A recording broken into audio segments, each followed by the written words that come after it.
Good morning friends. सबसे पहले आप सभी का हार्दिक स्वागत, हार्दिक अभिनंदन, सुप्रभात साथियों।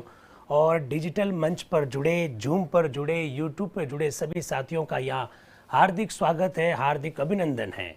9 दिसंबर 1946 को संविधान सभा की पहली बैठक हुई। संविधान सभा का प्रथम सत्र 9 दिसंबर से 23 दिसंबर 1946 तक चला था साथियों, जैसा आप लोग जानते हैं। प्रथम सत्र में किस विषय पर चर्चा हुई, प्रथम सत्र में किन किन सदस्यों ने भाग लिया, किस सदस्य का कौन सा प्रस्ताव था, किस सदस्य के क्या विचार थे, उस पर हम लोग हूबहू चर्चा कर रहे हैं पिछले 15 दिनों से। 9 दिसंबर 2021 को हमारी ये चर्चा प्रारंभ हुई और आज आ गया है प्रथम सत्र का अंतिम दिन। कहते हैं अंत भला तो सब भला। तो आज 23 दिसंबर 2021 को आज हमारे यहाँ पर इस डिजिटल मंच पर कौन जुड़ा है साथियों? कौन मार्गदर्शन करने के लिए आया, कौन आशीर्वाद देने के लिए आया, कौन हमें प्रेरित करने के लिए आया है? जिलों की नगरी उदयपुर के मोहनलाल सुखाड़िया विश्वविद्यालय के राजनीतिक विज्ञान विभाग के सहायक आचार्य, मेरे बहुत अच्छे मित्र, मेरे छोटे भाई डॉक्टर बालूदान जी बारट साहब हमारे बीच में है। साथियों, मैं बताना चाहूँगा डॉक्टर बालूदान जी बारट राजनीति विज्ञान में सहायक आचार्य तो है, साथ ही साथ भारत सरकार के कई सारे प्रोजेक्ट से आप लोग जुड़े हैं। स्पेशली भारत सरकार का जो मिनिस्ट्री ऑफ द एजुकेशन, शिक्षा मंत्रालय जो है, उसमें वैज्ञानिक और तकनीकी शब्दावली आयोग में पिछले लगभग एक दशक से आप विषय विशेषज्ञ के रूप में अपनी सेवाएं दे रहे हैं। भारत के संविधान का जो परिभाषा कोष जो तैयार हो रहा है, उसमें आपका बहुत बड़ा योगदान है। और भारत के संविधान का जो परिभाषा कोष तैयार करने के लिए जो पहली बैठक हुई जिलों की नगरी उदयपुर मोहनलाल सुखाड़िया विश्वविद्यालय में आपके सानिध्य में हुई। ऐसे डॉक्टर बालूदान जी बारट साहब बहुत अच्छे वक्ता है, प्रखर वक्ता है। हिंदी में जिस शब्दावली का आप उपयोग करते हैं, हम उनसे बहुत सारी बातें सीखते हैं। भारत के संविधान आपका बड़ा रोचकता से वो प्रस्तुत करते हैं। और मैं बताना चाहूँगा अनुच्छेद 370 और अनुच्छेद 35A पर जिस विशेषज्ञता की से बात आप करते हैं, मुझे लगता है कि हिंदी में इस तरह से बात करने वाले बहुत कम लोग हैं।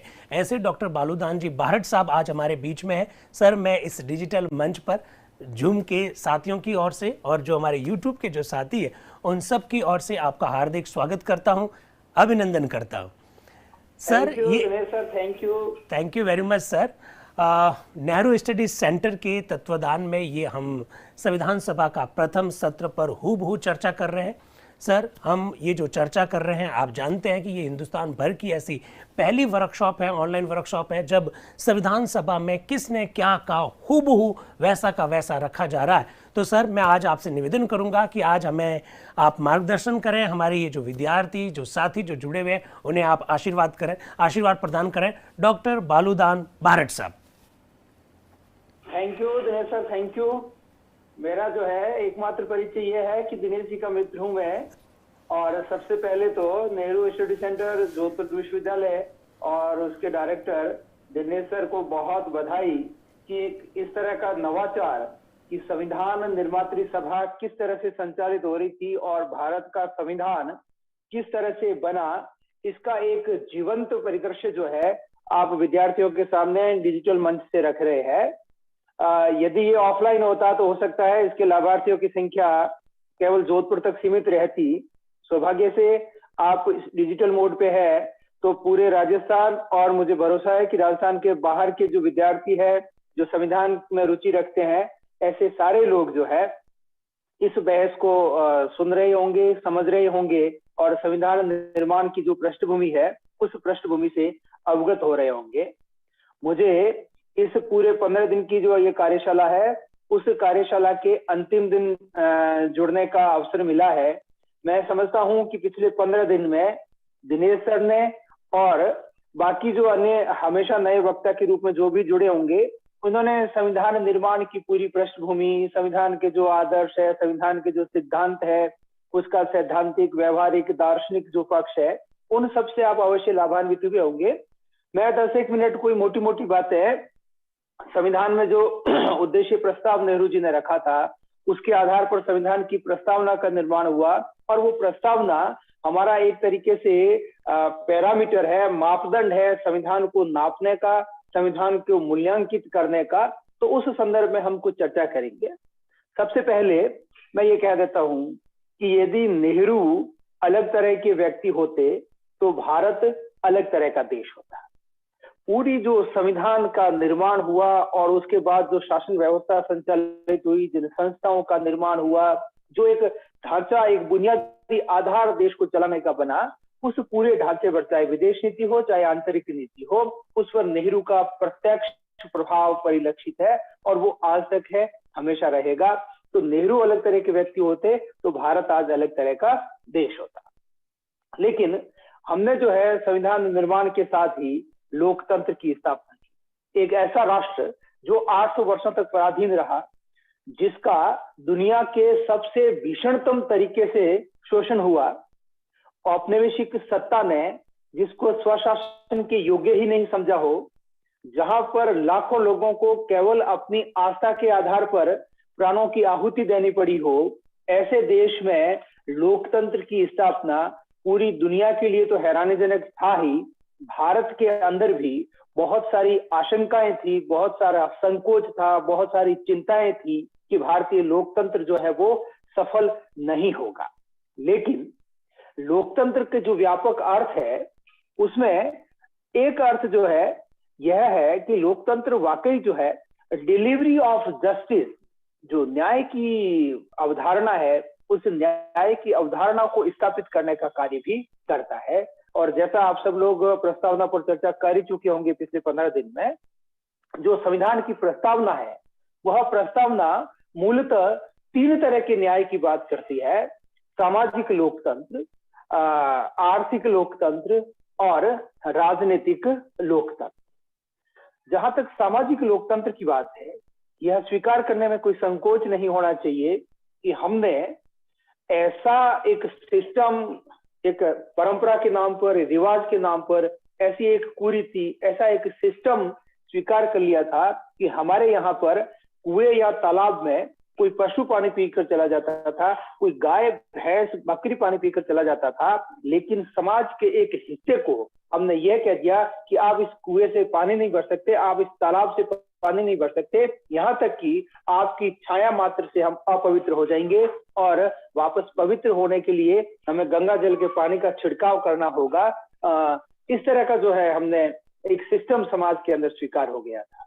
मुझे बहुत गर्व है ये बताते हुए कि भारत के संविधान निर्माताओं ने जो समाज में व्याप्त असमानताएं थी, उन असमानताओं को स्वीकार किया कि हाँ, भारतीय समाज असमानता पूर्वक है, और इसलिए जब मौलिक अधिकारों को बात आई तो स्वतंत्रता से भी पहले कौन से अधिकार को शामिल किया? सामाजिक समानता की स्थापना करने का प्रयास किया। और संविधान कहता है धर्म, मूल वंश, जाति, लिंग, जन्म स्थान आदि आदि किसी भी आधार पर भारत के नागरिकों के बीच में किसी तरह का कोई भेदभाव नहीं होगा। तो ऐसा जो समरस समाज की स्थापना करने का काम भारत के संविधान ने किया, उसके माध्यम से हम जो है वो सामाजिक न्याय की स्थापना को करने में सफल रहे। हमारे यहाँ आजादी के बाद तक में जब रेलगाड़ियां रेलवे स्टेशन पर रुकती थी तो अलग अलग धर्मों की, जातियों की पानी की टंकी बनी हुई होती थी। ये हिंदू टंकी है, ये मुस्लिम टंकी है। लोग जो है स्टेशन पर हिंदू की टंकी में लाइन लगते थे, मुसलमान मुस्लिम टंकी पर लाइन लगते थे। हमारे यहाँ कोई व्यक्ति भोजन करने के लिए किसी रेस्टोरेंट में जाता था तो व्यक्ति थाली देने से पहले जाति पूछा करता था। हमारे यहाँ कोई व्यक्ति यदि नाई की दुकान पर बाल काटने जाता था, बाल कटवाने के लिए, तो नाई बाल काटने से पहले आपकी जाति जानता था कि आपकी जाति क्या है। आज ये संविधान की देन है कि हम उन सारी निर्योग्यताओं से ऊपर उठकर एक समृद्ध समाज की स्थापना कर चुके हैं। आज हमारे रेस्टोरेंट का वेटर जो है ये पूछता है कि आप मेन्यू में से क्या खाना पसंद करेंगे। हमारा नाई जो है वो ये कहता है दुकान में कि आप इस पोस्टर्स में से देखिए कौन से स्टाइल के बाल आपको कटवाने हैं। तो आरक्षण की व्यवस्था करके और ये सारे भेदभावों को समाप्त करके भारत के संविधान ने सामाजिक न्याय को स्थापित करने का कार्य किया है। दूसरा जो महत्वपूर्ण है वह है आर्थिक न्याय। वास्तव में आर्थिक न्याय की जो अवधारणा है वह बहुत व्यापक अवधारणा है और इसका अर्थ यह कदापि नहीं है कि आप देश के जो आर्थिक संसाधन है उन संसाधनों का सभी लोगों के बीच में समान पूर्वक जो है वो वितरण कर दीजिए। यदि आप ऐसा भी करें कि देश का जो कुल धन है उस धन को देश के सारे लोगों के बीच में बराबर बांट दें, तो 10 दिन के अंदर वापस आर्थिक असमानता समाज में पैदा हो जाती है। तो वास्तव में आर्थिक समानता या आर्थिक न्याय का जो अर्थ है वह यह होता है कि जो संसाधन है समाज में, जो रिसोर्सेज है, उन संसाधनों तक सभी लोगों की समान पहुंच स्थापित होनी चाहिए। मोटा मोटा अर्थ में हम ये देखें तो ऐसा करने में भारत सफल रहा। यद्यपि मुझे यह स्वीकार करने में कोई हैरानी नहीं है कि दुनिया में जो कोई भी सिस्टम सैद्धांतिक या व्यवहारिक रूप में स्थापित हुआ है, भले ही वो पूंजीवाद के नाम पर हुआ हो, भले ही वो साम्यवाद के नाम पर हुआ हो, भले ही वो समाजवाद के नाम पर हुआ हो, ऐसा कोई सिस्टम आज तक विश्व में स्थापित नहीं हुआ जो सही अर्थों में आर्थिक न्याय, आर्थिक लोकतंत्र को स्थापित करे। लेकिन भारतीय संविधान की जो आवाज है, भारतीय संविधान का जो संदेश है, वह संदेश कहीं कहीं आर्थिक न्याय और आर्थिक लोकतंत्र को भी स्थापित करने का काम करता है। और वह संदेश क्या है? पर्याप्त उत्पादन कीजिए आप, न्यायपूर्ण वितरण कीजिए आप उसका, और सीमित उपयोग कीजिए उसका। तो पर्याप्त उत्पादन, न्यायपूर्ण वितरण और सीमित उपभोग, यह न केवल आर्थिक न्याय को स्थापित करने का एक रास्ता है, बल्कि इस समय की पर्यावरण की जो वैश्विक चुनौती है, उस वैश्विक चुनौती का समाधान भी इस भारतीय संविधान के आर्थिक न्याय के दर्शन है। और तीसरा जो न्याय की बात करता है भारत का संविधान, वह है राजनीतिक न्याय। हम सब लोग जानते हैं कि भारत में जब संविधान बन रहा था उस समय देश की साक्षरता की जो दर थी वह 20% से भी कम थी, और महिला साक्षरता तो 10% से भी कम था। दुनिया में जो महिला अधिकारों के आंदोलन से आप अवगत होंगे तो बहुत देशों के अंदर महिला मानव होती है, इस बात के लिए भी संघर्ष करना पड़ा, इस बात के लिए भी आंदोलन करना पड़ा। और महिला मताधिकार तो कई देशों में 21वीं शताब्दी में जाकर मिला है, और जिन्हें हम लोकतंत्र का घर कहते हैं, उन्होंने भी महिला मताधिकार को 1920 में, 1945 में, 1970 में, 1985 में तब जाकर स्वीकार किया। भारत का जब संविधान बन रहा था और भारत की जब पहले मतदान के लिए वोटर लिस्ट बन रही थी, तब आप सोचिए देश की 26 लाख महिलाओं ने वोटर लिस्ट में नाम नहीं लिखवाया।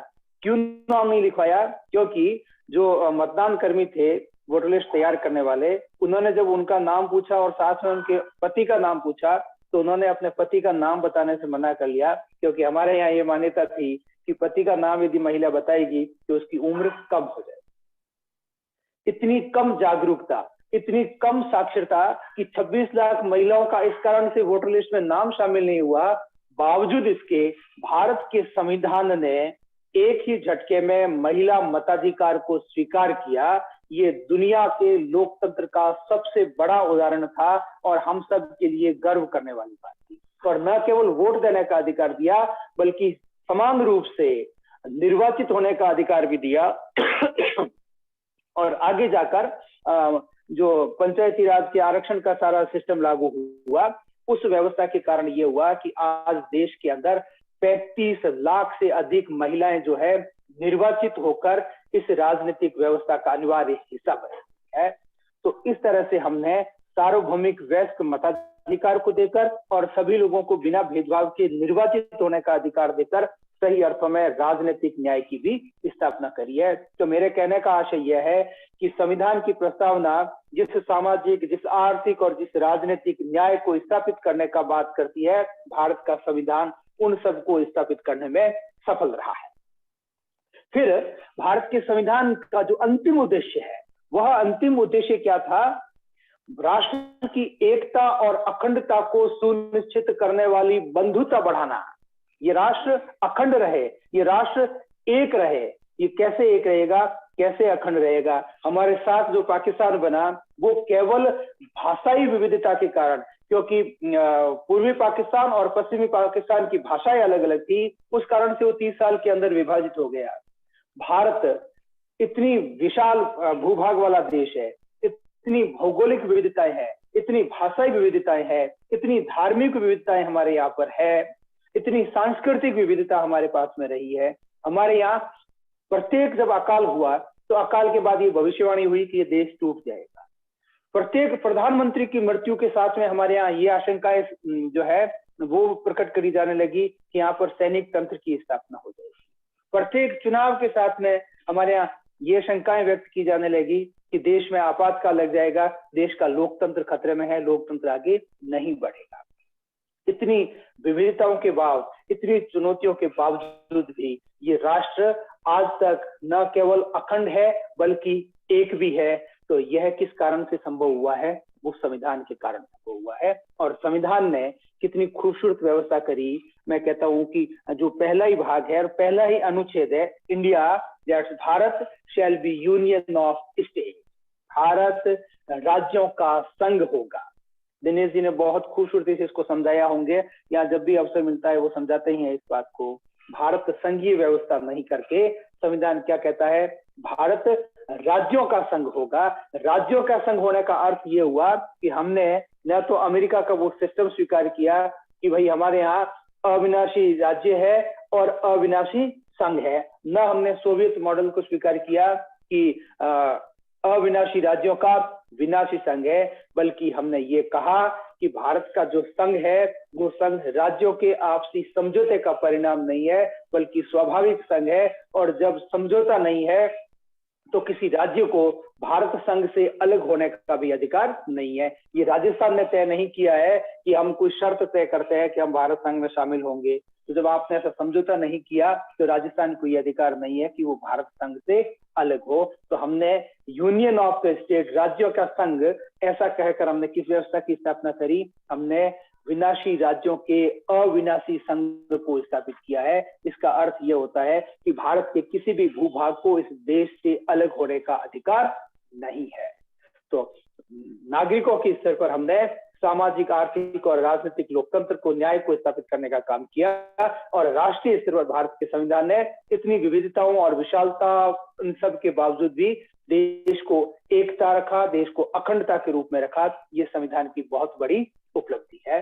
वास्तव में हम आज जो है स्वराज 75 मनाने जा रहे हैं। इन 75 वर्षों का जो लेखा जोखा हम यदि करें तो जो सफलता इस देश ने प्राप्त की है वह भारत के संविधान की सफलताएं हैं। जो खूबियां इस देश की है वह संविधान की खूबियां हैं। जो सफलताएं हैं वह संविधान की है और जो खामियां हैं वो मानव जनित है, मानवीय दुर्बलताओं का परिणाम है। अम्बेडकर ने जब संविधान बन गया था तब उस समय ये कहा था कि हम एक विरोधाभास में प्रवेश कर रहे हैं जहां पर हमने राजनीतिक लोकतंत्र को तो स्थापित कर दिया लेकिन सामाजिक रूप से हम विषमता मूलक है। और इस संविधान की और इस राजनीतिक लोकतंत्र की सफलता का मापक यह है कि समाज किस तरीके से सामाजिक लोकतंत्र को स्थापित करता है। मुझे ये बताते हुए बहुत खुशी है कि 75 वर्ष के बाद न केवल देश बल्कि दुनिया के सारे बुद्धिजीवी, दुनिया के सारे जो एक्टिविस्ट है और दुनिया के सारे जो संविधान को नजर रखने वाले लोग हैं, वे लोग भारत के संविधान की इस बात के लिए प्रशंसा करते हैं कि संविधान न केवल राजनीतिक लोकतंत्र को बल्कि उससे भी कहीं ज्यादा सामाजिक लोकतंत्र को स्थापित करता है। फिर संविधान की अंतिम बैठक में डॉक्टर राजेंद्र प्रसाद ने जो कहा था वह बहुत महत्वपूर्ण है। हम सबका जो राजनीतिक नेतृत्व है उस नेतृत्व का मूल्यांकन करने का एक मापक भी है। जब उन्होंने बोला था कि जो लोग चुनकर आते हैं वे लोग यदि देशभक्त है, वो लोग यदि ईमानदार है, वो लोग यदि योग्य है तो संविधान कैसा भी हो वह सफल होगा। और यदि देश को चलाने वाला राजनीतिक नेतृत्व योग्य नहीं है, राष्ट्रभक्त नहीं है, ईमानदार नहीं है, चरित्रवान नहीं है तो कैसा भी संविधान होगा वह संविधान सफल नहीं होगा। मेरा कहना का अर्थ यह है कि अभी पॉपुलेशन डिविडेंड भारत के पक्ष में है। भारत दुनिया की सबसे बड़ी युवा आबादी वाला देश है। तो आप सब भारत के नागरिक हैं, भारत के मतदाता हैं। यह इस बात पर निर्भर करता है कि भारत का संविधान और भारत का लोकतंत्र किस दिशा में जाएगा, कि भारत का युवा किस दिशा में जाएगा, भारत का युवा क्या सोचता है। तो आप सब लोगों से मेरी अपेक्षा ये है कि जो संकीर्ण पहचान के दायरे है हमारे, जाति होगी, धर्म होगा, क्षेत्र होगा, इन सब चीजों से ऊपर उठकर हमें एक राष्ट्रीय संदर्भ में सोचकर, एक राष्ट्रवादी दृष्टिकोण रखते हुए इस तरह के राजनीतिक नेतृत्व को स्थापित करना, और केवल राजनीतिक नेतृत्व को स्थापित ही नहीं करना, बल्कि यदि आप राजनीति विज्ञान के विद्यार्थी हैं तो आप जो है व्यवहारवाद को पढ़े हुए होंगे, जो व्यवसाय के राजनीतिकरण की बात करता है। इसका अर्थ यह हुआ कि केवल राजनीति विज्ञान का विद्यार्थी होने के नाते हमें पढ़ना ही नहीं है, बल्कि हमें सक्रिय राजनीति में शामिल होने का काम भी करना चाहिए, ताकि जिस उन्नत और योग्य राजनीतिक नेतृत्व की बात राजेंद्र प्रसाद कर रहे थे उस ओर हम जा सके। एक अंतिम जो प्रश्न मैं आप सबके सामने खड़ा करना चाहता हूं, नीति निर्देशक तत्व, जैसा आप सब लोग जानते हैं कि वो राज्य के लिए बाध्यकारी नहीं है, लेकिन राजनीतिक व्यवस्था के लिए वो एक नैतिक कर्तव्य है कि वो उसे यथाशीघ्र पूरा करे। समान नागरिक संहिता जो संविधान के अनुच्छेद 44 में वर्णित है, मैं उसके बहुत डिटेल वर्णन में जाने जितना तो समय नहीं खाऊंगा, लेकिन ये जो समान नागरिक संहिता की स्थापना है वह न केवल भारत का जो पंथ निरपेक्ष चरित्र है उस चरित्र को मजबूत करेगा, अपितु इस देश की 10 करोड़ मुस्लिम महिलाओं के जो बुनियादी अधिकार है उन बुनियादी अधिकारों की सुरक्षा करने का काम भी करेगा। इसलिए मैं समझता हूं कि यह संविधान लोकतंत्र की स्थापना के 75 वर्ष बाद बहुत उपयुक्त समय होगा जब भारत की संसद इस देश में समान नागरिक संहिता की स्थापना करके लोकतांत्रिक पंथ निरपेक्ष और बुनियादी अधिकारों की सुरक्षा को स्थापित करेगी और राष्ट्र की एकता और अखंडता को भी इससे मजबूती प्राप्त होगी। अंत में जाते जाते भारत के संविधान की जो प्रति है, जब संविधान बन रहा था तो उस संविधान पर किस किस तरह के चित्र बने हुए हैं, उस पर रामायण का चित्र अंकित है, उस पर महाभारत का चित्र अंकित है, उस पर वैदिक आश्रम के चित्र बने हुए, उस पर नटराज के चित्र बने हुए हैं। इन सारे चित्रों के बनने का आप अर्थ समझिए। जब नेहरू संविधान सभा में प्रमुख भूमिका में थे, उस समय उस संविधान बन रहा था, तब ये सारे चित्र बने। जरा सोचिए, आज यदि संविधान बनने की स्थिति में हो और आज भारत के संविधान पर रामायण के चित्र बन जाए, महाभारत के चित्र बन जाए, नटराज के चित्र बन जाए, तो यकीनन वह संविधान जो है वो पंथ निरपेक्ष या धर्म निरपेक्ष नहीं रहकर सांप्रदायिक हो जाएगा। लेकिन उस समय के संविधान निर्माताओं की विचार की जो विराटता थी वह विराटता विलक्षित होती है कि इन सारे चित्रों के, इन सारे प्रतीकों के बावजूद मूल अर्थ में भारत का संविधान पंथ निरपेक्ष है, जिसको हम गलत अर्थ में, गलत संदर्भ में धर्म निरपेक्ष कह लेते हैं। तो ऐसे खूबसूरत संविधान निर्माण की और ऐसे संविधान से हम सब लोग शासित हो रहे हैं, इस बात की आप सब लोगों को बहुत बधाई, आपके भावी जीवन के प्रति बहुत शुभकामनाएं।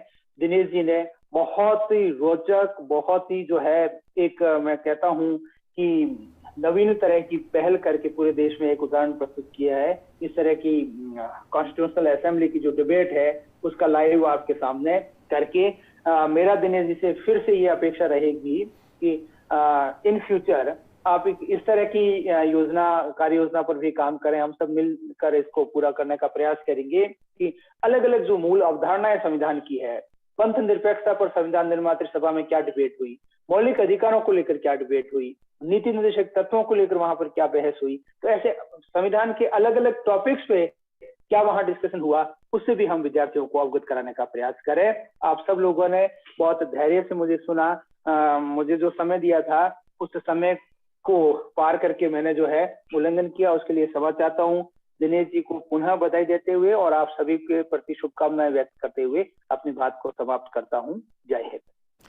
Thank you very much sir. जैसा मैंने दोस्तों आप लोगों से कहा था कि आप बड़े प्रखर वक्ता है और भारत के संविधान के आप अध्येता है, बहुत सुंदर ढंग से अपनी बात को रखते हैं।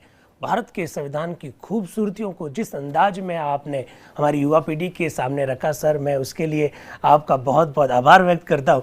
क्योंकि ये डिजिटल मंच है और थोड़ी सी औपचारिकता रखनी पड़ रही है, इसलिए मुझे सर शब्द का प्रयोग करना पड़ रहा है, वरना हमारा इतना प्रेम है, इतना मतलब भाई जैसा व्यवहार है कि सर कहने में ही मुझे बड़ा थोड़ी सी आज हिचक महसूस हो रही है।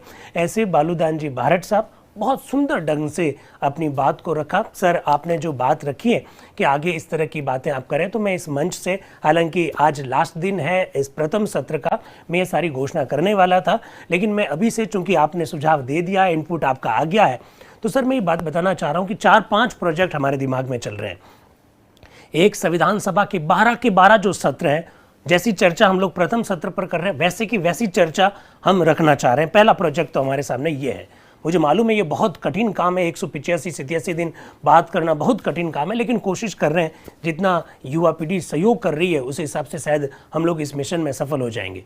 दूसरी बात, मैं सर एक प्रोजेक्ट और शेयर करना चाहता हूँ। मेरे दिमाग में ये भी है कि भारतीय संविधान का जो अनुच्छेद 1 है, उससे लगाकर 395 तक जो अनुच्छेद है, उस एक एक अनुच्छेद का मतलब क्या है, उसका इंटरप्रिटेशन क्या है, आपसे सहयोग लेंगे, क्योंकि आप भारत के संविधान का परिभाषा कोष तैयार करने में बहुत अग्रणी भूमिका में है, तो हम लोग वो भी सामने रखना चाहते हैं। और तीसरी बात मेरे मस्तिष्क में ये भी है, हालांकि सर आपने कहा कि राजस्थान के लोग इससे जुड़े हुए, मेरी एक बहन ने आपत्ति व्यक्त करी, उसने कहा कि मैं दिल्ली से हूँ।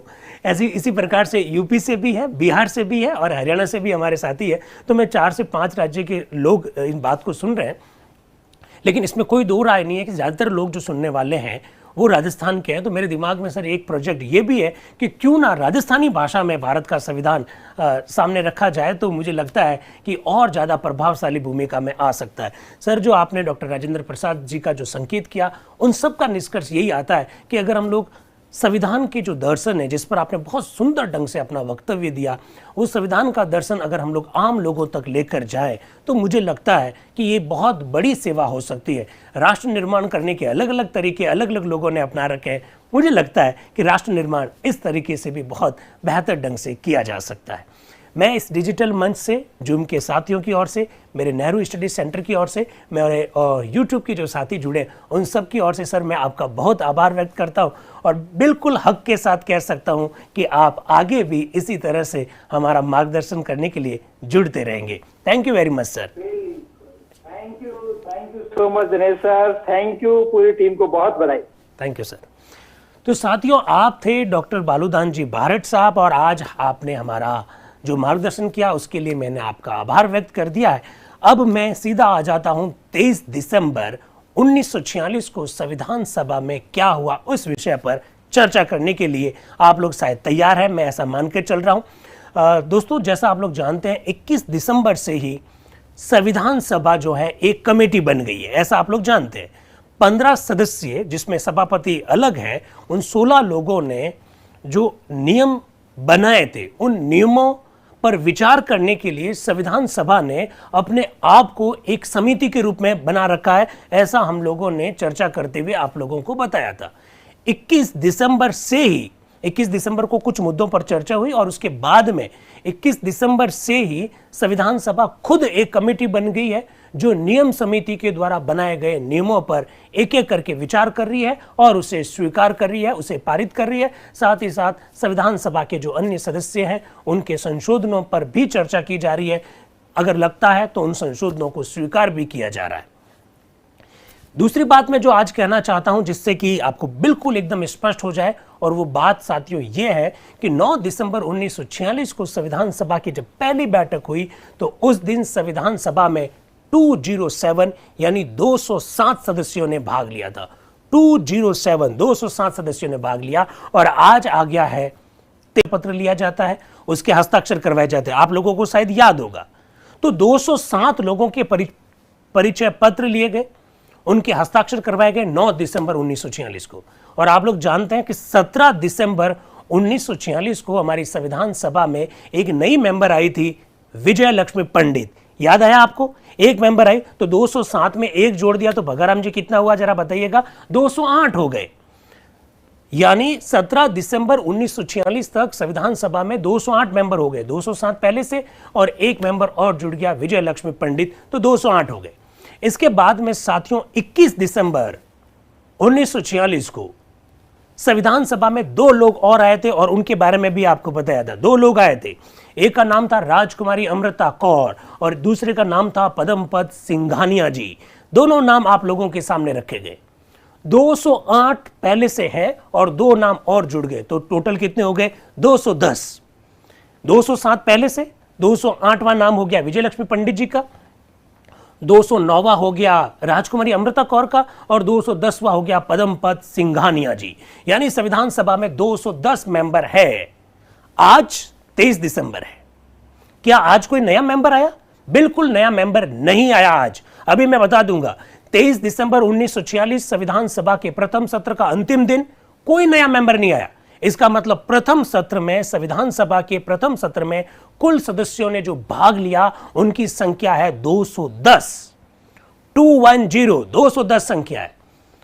ये मैं बिल्कुल आप लोगों को स्पष्ट करना चाहता हूं, क्योंकि आप लोगों के सामने अब पूरे आंकड़े हैं कि 207 कब थे, 208 कब हुए, 210 कब हुए। और ये जो मैं बात कह रहा हूं साथियों, बिल्कुल मैं आपको स्पष्ट कर देना चाहता हूं कि संविधान सभा का जब दूसरा सत्र प्रारंभ होगा, संविधान सभा का दूसरा सत्र 20 जनवरी 1947 को प्रारंभ होगा। 20 जनवरी से लगाकर 25 जनवरी तक, यानी 20, 21, 22, 23, 24 और 25, 6 दिन तक दूसरा सत्र चलेगा। जब 20 जनवरी 1947 को जब दूसरा सत्र प्रारंभ होगा, मेरा विचार है कि आप लोगों से उस सत्र पर भी चर्चा की जाए, ऐसा मेरा विचार है। हालांकि आप लोगों के सुझाव पर सब चीजें डिपेंड करेगी। 20 जनवरी 1947 को स्वयं संविधान सभा के अध्यक्ष डॉक्टर राजेंद्र प्रसाद जी ने शुरुआत में यह कह दिया कि प्रथम सत्र में संविधान सभा में 210 लोगों ने भाग लिया। ये 210 का आंकड़ा कैसे आया, मैंने बिल्कुल आपके सामने रख दिया है। 207 फिर +1 फिर +2, यानी कुल मिलाकर 210 लोग संविधान सभा के प्रथम सत्र में भाग लिए। साथियों, ऐसा मैं कहना चाह रहा हूं। आज हम और कुछ मुद्दों पर चर्चा करना चाहते हैं, और कुछ नियम हैं उन पर चर्चा करना चाहते हैं, और मुझे लगता है कि अपनी बात आज 1 घंटे में कंप्लीट हो जाएगी, तो इसलिए चिंता करने की कोई आवश्यकता नहीं है। साथियों, 2-3 मुद्दे हैं। कौन कौन से मुद्दे, पहले मैं रख देता हूं। एक, हिंदी भाषा को लेकर जबरदस्त विवाद होने वाला है आज।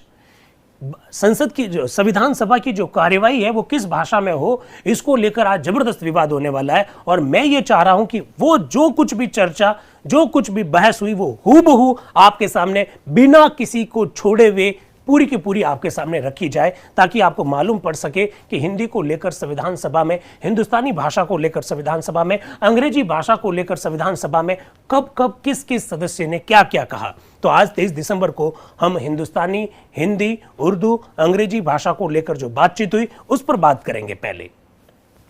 इसके बाद में साथियों, आज तक हम लोगों ने इस चर्चा से पहले तक हमने ये पढ़ा कि मुस्लिम लीग ने संविधान सभा का बहिष्कार किया, वो बैठक में नहीं आई। लेकिन मैंने आप लोगों को एक बार चर्चा के दौरान ये कहा था कि एक दौर ऐसा भी आया अगस्त सितंबर 1946 में, जब सिखों ने भी कह दिया था कि हम संविधान सभा की बैठकों में भाग नहीं लेंगे। इसका मतलब कितनी कितनी चुनौतियां थी।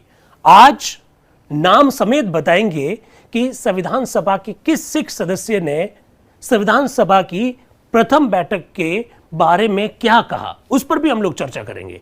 और साथ ही साथ साथियों, आपको यह भी बताएंगे कि जो संविधान सभा अभी एक कमेटी के रूप में काम कर रही है, वो कमेटी वापस सभा के रूप में कैसे बदलेगी, और उसी के साथ प्रथम सत्र समाप्त हो जाएगा। तो इन 3-4 मुद्दों पर आज हम लोग चर्चा करना चाहते हैं। मैं आपके सामने चर्चा लेकर आ रहा हूं, तो जरा देखिएगा 23 दिसंबर 1946 को किन मुद्दों पर चर्चा हुई।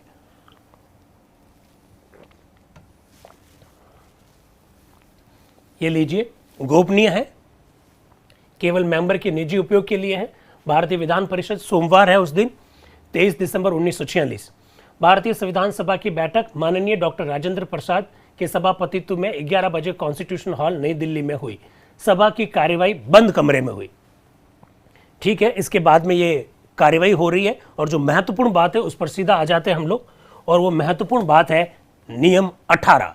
हालांकि आप कहेंगे कि नियम 18 पे कल चर्चा हो गई है, बिल्कुल चर्चा हो गई है, लेकिन कुछ बातें छोड़ दी गई थी।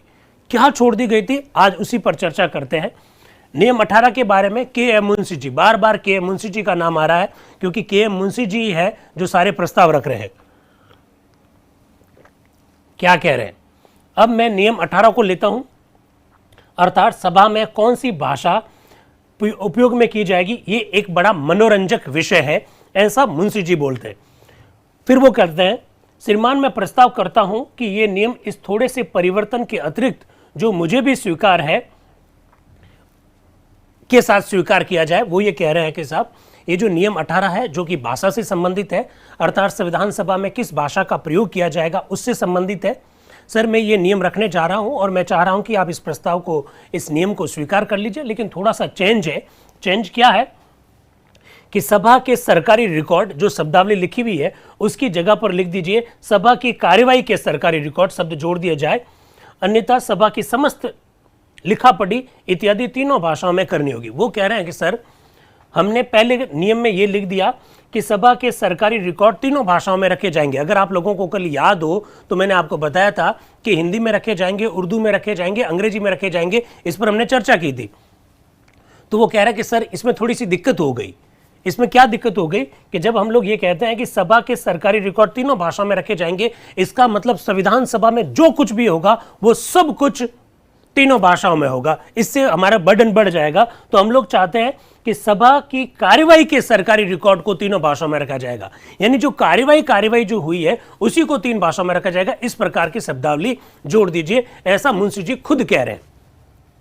फिर डॉक्टर सुरेश चंद्र बनर्जी, आपने पहले कई बार नाम सुना होगा, बंगाल से हैं। वो कह रहे हैं इस नियम में कहा गया है कि जब कोई सदस्य अपनी प्रांतीय भाषा में भाषण देगा तो उसके भाषण का अनुवाद सदस्यों को दिया जाएगा।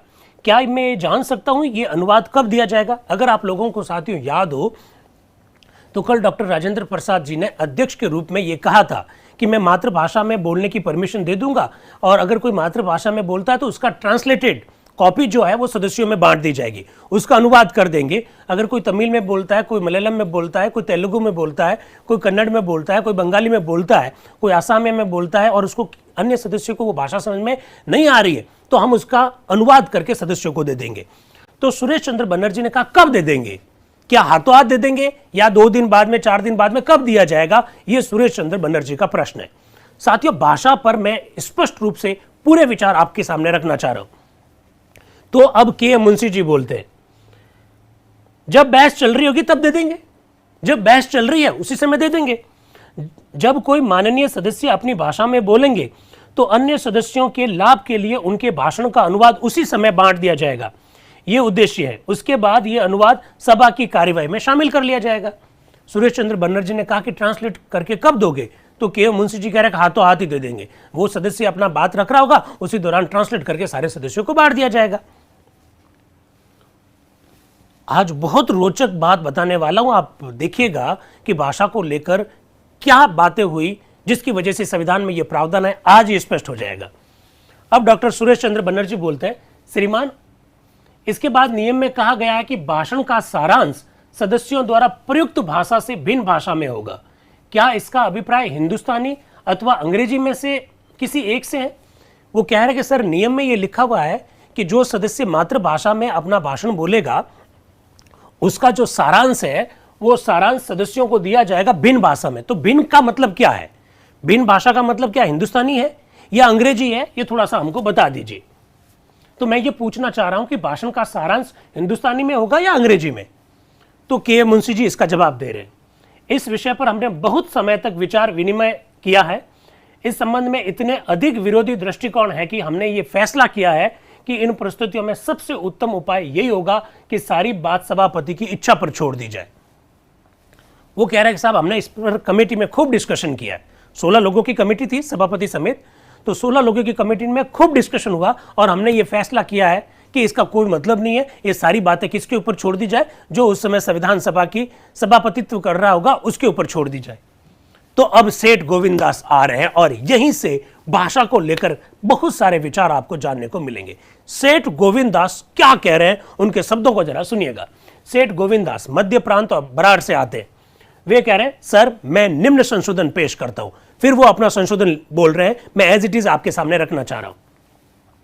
मैं चाहता हूं कि दूसरी पंक्ति में इंग्लिश में लिखा हुआ है और इंग्लिश, और का मतलब या, मैं चाहता हूं कि दूसरी पंक्ति में और इंग्लिश शब्द हटा दिया जाए। बाद में जहां ये नियम कहता है कि शर्त यह है कि अध्यक्ष उन सदस्यों को जो दोनों भाषाओं से अपरिचित है इस सभा में अपनी मातृभाषा में बोलने की अनुमति देंगे। यहां आइदर लैंग्वेज की जगह मैं चाहता हूं द सेड लैंग्वेज रखा जाए और उसके बाद मदर टंग के बाद और इंग्लिश रखा जाए। सेठ गोविंद दास जो मेंबर है वो कह रहे हैं कि और इंग्लिश जो शब्द है, और इंग्लिश का मतलब या अंग्रेजी, इस शब्द को हटा दीजिए, इस शब्द को बाद में रखिए, पहले मदर टंग रखिए। मदर टंग मतलब मातृभाषा शब्दावली उल्लेखित कीजिए। अब वो क्या कह रहे हैं जरा देखिएगा। इस समय जैसा कि नियम है उसके अनुसार हम लोग हिंदी, उर्दू यानी हिंदुस्तानी या अंग्रेजी में यहां बोल सकते हैं। अभी तक का जो नियम है इसमें हम लोग हिंदी में बोल सकते हैं, उर्दू में बोल सकते हैं, और हिंदी उर्दू यानी हिंदुस्तानी में बोल सकते हैं या फिर अंग्रेजी में बोल सकते हैं। लेकिन हमने देखा, अब देखना, लेकिन हमने देखा कि 9 तारीख के बाद जब से हमने अपनी कार्यवाही शुरू की है, हिंदुस्तानी के लिए कोई बंधन न रहने पर भी हम लोगों को यहां जितनी कार्यवाही हुई है वह ज्यादातर अंग्रेजी में हुई है। वो कह रहे साहब हिंदुस्तानी में हम विचार रख सकते हैं, लेकिन हिंदुस्तानी पर किसी भी प्रकार का कोई प्रतिबंध ना होने के बावजूद भी हम लोगों ने अधिकांश कार्रवाई जो है अंग्रेजी भाषा में की है। मैं ये कहना चाहता हूं कि जब संविधान सभा स्वतंत्र भारत का संविधान बनाने जा रही है तो अंग्रेजी को ही अपनी राष्ट्रभाषा मानकर काम करना चाहती है, तो ये बड़े दुख की बात है। वो कह रहे हैं कि 9 तारीख से जब से कार्यवाही प्रारंभ हुई है, हिंदुस्तानी पर कोई प्रतिबंध ना होने के बावजूद भी अधिकांश कार्यवाही आप अंग्रेजी भाषा में कर रहे हो। संविधान सभा देश का संविधान का निर्माण करने जा रही है और आप अंग्रेजी को राष्ट्रभाषा मानकर चल रहे हो, ये तो बहुत बड़ी दुख की बात है। ऐसा सेठ गोविंद दास कह रहे हैं। अंग्रेजी कभी भी हमारी राष्ट्रभाषा नहीं हो सकती है। मैं ये कहना चाहता हूं अपने मद्रासी भाइयों से, अब क्योंकि सबसे ज्यादा दिक्कत वहीं से तो आ रही थी, मद्रास से, बंगाल से, वहां से दिक्कत आ रही थी। और मद्रास शब्द का जब मैं प्रयोग कर रहा हूं तो मैं आंध्र प्रदेश को भी बोल रहा हूं, मैं तेलंगाना का भी बोल रहा हूं, मैं तमिलनाडु का भी बोल रहा हूं, मैं केरल का भी बोल रहा हूं, क्योंकि उस समय ये सब शामिल हुआ करते थे। वो कह रहे हैं, मैं ये कहना चाहता हूं अपने मद्रासी भाइयों से, अगर 25 वर्षों के बाद, महात्मा जी के प्रयत्नों के बाद, उतनी कोशिश के बाद भी, और कांग्रेस में जो कुछ हो रहा है उसके बाद भी अगर वह हिंदुस्तानी नहीं समझते हैं तो ये उनका दोष है, हमारा नहीं। वो कह रहे हैं कि कांग्रेस इतने समय से प्रयास कर रही है, महात्मा गांधी इतने समय से प्रयास कर रहे हैं, इसके बावजूद भी हमारे मद्रासी भाई अगर हिंदी समझ नहीं पा रहे हैं तो ये आपका दोष है, ये हमारा दोष नहीं है, सेठ गोविंद दास कह रहे हैं। और जब ये दोष उनका है तो इसके लिए जो कठिनाई उनके सामने उपस्थित है तो उन्हें उसे मंजूर करना पड़ेगा। यदि कुछ मद्रासी भाई हिंदुस्तानी नहीं समझ सकते, और इसके लिए हमारी संविधान सभा में, जिसे सत्ता संपन्न सभा कहा जाता है और जो स्वतंत्र भारत का संविधान बनाने के लिए बैठी है, अंग्रेजी का दौर रहता है तो ये हमारी बर्दाश्त के बाहर है। सेठ गोविंद दास कह रहे हैं कि संविधान सभा संविधान का निर्माण करने जा रही है, आप इसे सर्व सत्ता संपन्न संस्था कह रहे हैं, और फिर भी अंग्रेजी भाषा का अगर आप प्रयोग कर रहे हैं तो ये हमारी बर्दाश्त से बाहर हो रहा है। आप जानते हैं मैं बहुत कम बोलता हूं। अब कह रहे हैं सेठ गोविंद दास जी कि आप जानते हैं सर, मैं तो खुद बहुत कम बोलता हूं। आप जानते हैं मैं बहुत कम बोलता हूं, लेकिन जो सैद्धांतिक बातें हैं उनके लिए हर किसी को अपने विचार रखने को तैयार रहना चाहिए, और उसी के आधार पर मैंने अपनी बातें कही हैं। मेरा विश्वास है कि मेरी इस सिफारिश को जो अंग्रेजी में बोलना चाहते हैं और हिंदुस्तानी नहीं जानते, उनको मैं अंग्रेजी में बोलने की आज़ादी हो, इसे आप मंजूर करेंगे। इस सिफारिश के बाद यहां जो कार्यवाही होगी वह मैं आशा करता हूं हिंदुस्तानी भाषा में होगी, ना कि अंग्रेजी में। वो कह रहे हैं कि जो हिंदुस्तानी भाषा नहीं जानते हैं वो अंग्रेजी बोले, कोई दिक्कत नहीं है मुझे, लेकिन जो हिंदुस्तानी जानते हैं, संविधान सभा में हिंदुस्तानी में किसी भी प्रकार की कार्यवाही करने पर कोई प्रतिबंध नहीं है, लेकिन इसके बावजूद भी अंग्रेजी क्यों है, ये मेरी बर्दाश्त से बाहर होता जा रहा है, ऐसा सेठ गोविंद दास जी कह रहे हैं। फिर वो आगे क्या बोलते हैं जरा सुनिए। जब हमारे नरम दल के भाई, आप लोग जानते हैं ना कांग्रेस नरम दल गरम दल, जब हमारे नरम दल के भाई अंग्रेजी को ही अपनी राष्ट्रभाषा मानते थे और ये नहीं मानते थे तो कम से कम बनाना चाहते थे, वो अंग्रेजी को ही राष्ट्रभाषा मानते थे, और नहीं मानते थे तो कम से कम उनके दिमाग में यह था कि अंग्रेजी को राष्ट्रभाषा बना देंगे। लेकिन हमने देखा है कि इतने वर्षों के बाद भी हिंदुस्तान में कितने लोग अंग्रेजी पढ़ सके, अंग्रेजी आज कितने लोग समझ सकते हैं। हमें इतिहास कैसे मालूम होता है कि विजेता जिन पर विजय प्राप्त कर लेता है उन पर वह अपनी भाषा लादना चाहता है, और अंग्रेजों ने अंग्रेजी हम पर लाद दी है। फिर वो एक उदाहरण दे रहे, गजब का उदाहरण दे रहे, देखिएगा जरा। आयरलैंड के इतिहास में, इंग्लैंड के इतिहास में, हंगरी के इतिहास में अनेक जगह हमें यह देखने को मिलता है, जिन देशों पर विदेशियों ने अपनी भाषा लादनी चाहिए उन्होंने बराबर अपनी भाषा के लिए युद्ध किए और आखिर में विजय प्राप्त की। उन्होंने कहा कि जहां जहां देशों में कुछ बाहर के लोगों ने आकर गुलामी करवाई उनसे, उन्होंने अपनी भाषा को लादना चाहा तो वहां के लोगों ने अपने भाषा की रक्षा करने के लिए आंदोलन किया, युद्ध किया और विजय प्राप्त की, और हम लोग जो है अंग्रेजी को ढो रहे हैं, ऐसा वो कह रहे हैं। जहां तक आयरलैंड की गैलिक भाषा का संबंध है, वह करीब करीब समाप्त हो चुकी थी, लेकिन उन्होंने उसके लिए भी लड़ाई की और आखिर में आयरलैंड की जीत रही। अब देखिएगा कितनी जबरदस्त जानकारी मिली है। वो कह रहे हैं कि आयरलैंड की जो गैलिक भाषा है वो आयरलैंड में लगभग समाप्त हो चुकी थी, लेकिन उस गैलिक भाषा की रक्षा के लिए भी आयरलैंड के लोगों ने इंग्लैंड के खिलाफ में संघर्ष किया और आखिर में उन्होंने अपनी भाषा की रक्षा की, संघर्ष में उनको विजय मिली। और हम लोग हैं जो हमारी हिंदुस्तानी भाषा इतने सारे लोग बोलते हैं, इसके बावजूद भी जानते हैं, इसके बावजूद भी हम अंग्रेजी भाषा में कार्यवाही कर रहे हैं, ऐसा सेठ गोविंद दास कह रहे हैं। फिर वो क्या कह रहे हैं, हिंदुस्तानी को व्यवहार में लाने के लिए 3 कठिनाइयां पेश की जाती है। वो कह रहे हैं कि हिंदुस्तानी भाषा के संदर्भ में अक्सर 3 कठिनाइयां पेश की जाती है। क्या कठिनाई पेश की जाती है, जरा देखिएगा। पहली बात यह कही जाती है कि हमको ऐसे वैज्ञानिक शब्द नहीं मिलते जिनसे हमारी कुल कार्यवाही हिंदुस्तानी में हो सके। बिल्कुल, हमारे पास इस प्रकार के साइंटिफिक वर्ड्स नहीं है हिंदी में जिससे कि हम लोग हिंदुस्तानी में कार्यवाही कर सके। साइंस के जो शब्द हैं उनका हिंदी में अनुवाद हम लोग कभी तक कर नहीं पाए, तो हमारे पास वैज्ञानिक शब्दों का अभाव है, ऐसा वो सेठ गोविंद दास कह रहे हैं। मैं कहना चाहता हूं कि हमारे सामने उस्मानिया यूनिवर्सिटी, देखिए जरा क्या कह रहे हैं। मैं कहना चाहता हूं कि हमारे सामने उस्मानिया यूनिवर्सिटी का एक बहुत बड़ा दृष्टांत मौजूद है जहां पर सारी पढ़ाई का माध्यम हिंदुस्तानी है। वो कह रहे यार क्या बात कर रहे हो, हमारे सामने उस्मानिया विश्वविद्यालय है, वहां का सारा पाठ्यक्रम हिंदी में, पढ़ाई का माध्यम वहां पर हिंदुस्तानी है, सॉरी हिंदी नहीं हिंदुस्तानी है, और हम लोग हैं जो हिंदुस्तानी भाषा का प्रयोग नहीं कर रहे। हिंदुस्तानी में वैज्ञानिक शब्दों को ढालने की उन्होंने कोशिश की, उसके लिए विशेषज्ञ रखे। सिर्फ पढ़ाई ही नहीं, निजाम स्टेट में कुल काम हिंदुस्तानी भाषा में ही होता है। दूसरी कठिनाई यह बताई जाती है कि यहां सब लोग हिंदुस्तानी नहीं बोल सकते। दूसरी कठिनाई आप क्या बोल रहे हो कि सब लोग हिंदुस्तानी नहीं बोल रहे, तो सेठ गोविंद दास क्या कह रहे हैं, मैं नहीं चाहता कि जो लोग हिंदुस्तानी नहीं बोल सकते उनको जबरदस्ती हिंदुस्तानी में बोलने को कहा जाए, इसलिए मैंने मदर टंग की बात कही। इसलिए मैंने मदर टंग के बाद अंग्रेजी शब्द जोड़ दिया। जो लोग हिंदुस्तानी नहीं बोल सकते उनको आजादी होगी कि वे अंग्रेजी में बोले। कितने गजब की बात कह रहे हैं कि जो हिंदुस्तानी नहीं बोल सकते वो अंग्रेजी में बोले, मुझे किसी भी प्रकार की कोई प्रॉब्लम नहीं है। फिर वो कह रहे हैं तीसरी कठिनाई ये बताई जाती है कि बहुत से लोग हिंदुस्तानी नहीं समझ सकते। एक तो बात होती है कि हिंदुस्तानी बोल नहीं सकते पर समझ सकते हैं। अब वो तीसरा कह रहे हैं कुछ लोग ऐसे भी हैं जो हिंदुस्तानी समझ ही नहीं सकते, तो वो क्या कह रहे हैं, तीसरी कठिनाई ये बताई जाती है कि बहुत से लोग हिंदुस्तानी नहीं समझ सकते। मैं कहना चाहता हूं कि ऐसे लोग बहुत कम हैं जो हिंदुस्तानी नहीं समझते हो, उनकी संख्या अंगुलियों पर गिनाई जा सकती है। आप तमिलनाडु में देख लीजिएगा, सब लोग हिंदी जानते हैं, बोल नहीं पाते वो अलग बात है, पर वो हिंदी जानते हैं। आप उनको गाली बोलकर देखो, फिर पता चलेगा कि वो जानते कि नहीं जानते। बिल्कुल वो हिंदी जानते हैं। तो यही वो बात सेठ गोविंद दास जी कह रहे हैं कि उनकी संख्या अंगुलियों पर गिनाई जा सकती है। जो कठिनाई आज हमारे सामने लाई जाती है वह कांग्रेस के सामने भी लाई गई थी।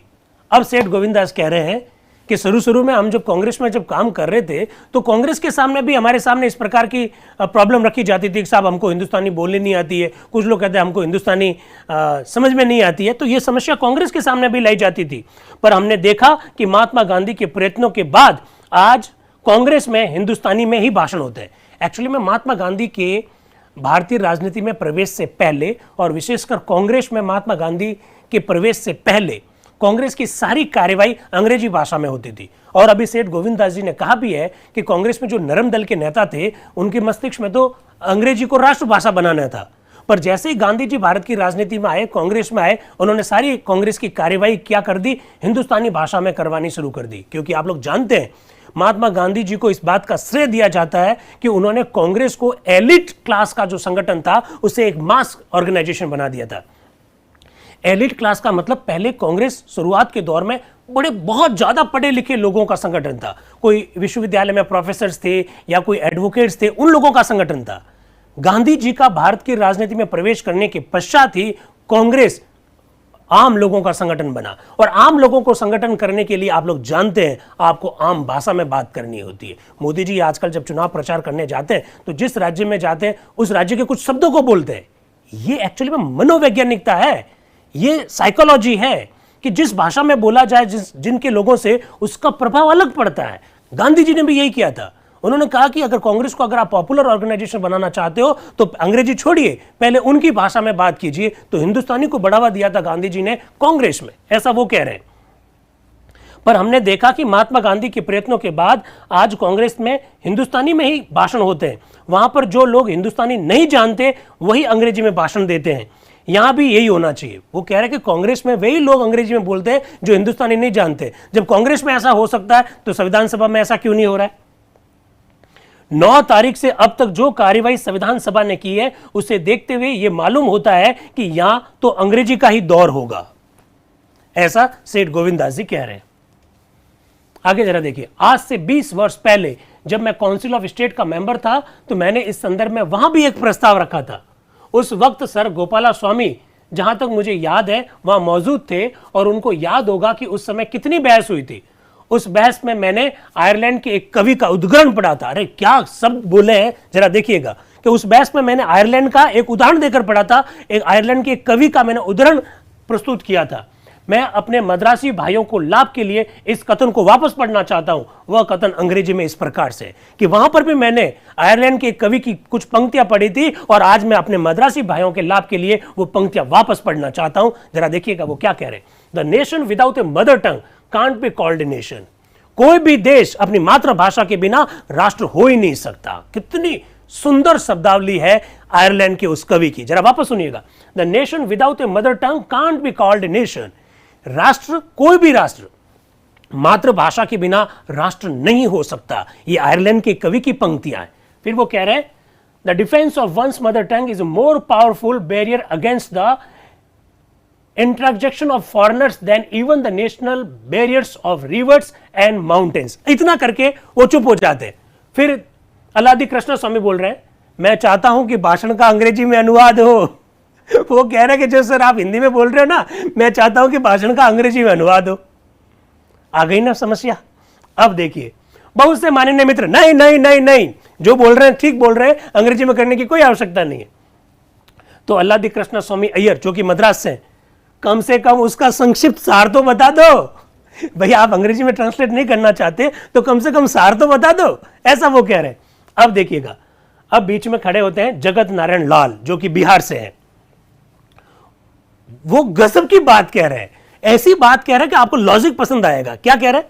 जगत नारायण लाल कह रहे हैं उस अवस्था में इसी प्रकार की एक प्रार्थना सभा के इस ओर से भी, मुझे स्मरण है, इस सभा के एक सदस्य की ओर से प्रार्थना की गई थी, भी स्वीकार की जानी चाहिए कि अगर आप कह रहे हो कि भाषण जो है अंग्रेजी में बोल दो और अंग्रेजी में नहीं बोलो तो कम से कम उसका सार अंग्रेजी में बता दो। तो भाई साहब, एक हमारे भी मेंबर हैं जिन्होंने ये कहा था कि हमको हिंदी में बता दो और हिंदी में नहीं बताओ तो कम से कम सार बता दो। क्या हमारी बात को स्वीकार किया था आपने? अब रोचक बहस हो रही है भाषा को लेकर कि अंग्रेजी में ट्रांसलेट कर दो, अंग्रेजी में ट्रांसलेट ना करो तो कम से कम उसका कंक्लूजन बता दो अंग्रेजी में। तो हमारे भी तो एक मेंबर ने कहा था कि मुझे हिंदी में ही बातें समझ में आती है, आप अंग्रेजी बोल रहे हैं मुझे समझ में नहीं आती है। तो उनकी बात तो स्वीकार नहीं की, उनकी बात भी स्वीकार कर लो अगर सिद्धांत आपका यही है तो अध्यक्ष बोल रहे हैं कठिनाई वास्तविक है। अब वो कह रहे हैं कि नहीं नहीं, प्रॉब्लम तो ठीक है। सर अल्लादी इस समय इतने वृद्ध हो चुके हैं कि उनको हिंदुस्तानी सीखना बहुत कठिन है। वो कह रहे हैं कि यार देखो, प्रॉब्लम तो सही है पर अल्लादी कृष्ण स्वामी जी से अब ये कहना कि आप हिंदुस्तानी सीख लो, अब ये पॉसिबल नहीं है क्योंकि वो बहुत ज्यादा वृद्ध हो चुके हैं, बहुत ज्यादा बुजुर्ग हो चुके हैं। फिर देखिए आगे क्या हो रहा है। जगत नारायण कह रहे हैं उन लोगों का भी तो यही सवाल है, हम भी तो बुजुर्ग हो चुके हैं, हम क्यों सीखे अंग्रेजी? देखिए आप तर, उन लोगों का भी तो सवाल है जिनके लिए इतनी बड़ी आयु में अंग्रेजी सीखना मुश्किल है। साफ लिखा हुआ है, इतनी बड़ी आयु में अंग्रेजी सीखना मुश्किल है। आप हिंदुस्तानी सीखना नहीं चाहते हो और हमको कह रहे हैं अंग्रेजी सीख लो। तो जो सिद्धांत वहां पर लागू होता है वो सिद्धांत हमारे यहां पर भी लागू होता है, क्योंकि सिद्धांत सिद्धांत होता है। किसी को भी सिद्धांत हम कब कहते हैं? जब वो यूनिवर्सल होता है। तो वहां पर कुछ अलग हो, यहां पर कुछ अलग हो, ऐसा संभव नहीं है। फिर अध्यक्ष जी बोल रहे हैं मैं भाषण का सार अंग्रेजी में बता दूंगा। प्रत्येक राष्ट्र की, वो बोल रहे हैं, वो सार बता रहे हैं, मैं भाषण का सार अंग्रेजी में बता दूंगा। प्रत्येक राष्ट्र की अपनी एक भाषा होनी चाहिए और वास्तव में हम अंग्रेजी को अपनी राष्ट्रभाषा नहीं बना सकते। इस संदर्भ में वक्ता ने आयरलैंड का उदाहरण हमारे सामने रखा है। अब डॉक्टर राजेंद्र प्रसाद ने बीच का रास्ता निकालते हुए कहा कि मैं सारा बता देता हूं कि भाई प्रत्येक राष्ट्र की अपनी एक भाषा होनी चाहिए, राष्ट्रभाषा होनी चाहिए, और अंग्रेजी हमारी राष्ट्रभाषा नहीं हो सकती है, ऐसा वो कह रहे हैं। फिर के संतानम साहब आ गए। मैं एक प्रस्ताव करता हूं कि नियम 18 में अंग्रेजी शब्द के बाद निम्न धारा जोड़ दी जाए। क्या धारा जोड़ दी जाए? यह शर्त है कि सब प्रस्ताव और संशोधन अंग्रेजी में पेश किए जाएंगे और जो सदस्य दोनों ही भाषाओं में बोल सकता है वह अंग्रेजी में भाषण देगा। अब के संतानम साहब आ गए जो कि मद्रास से है।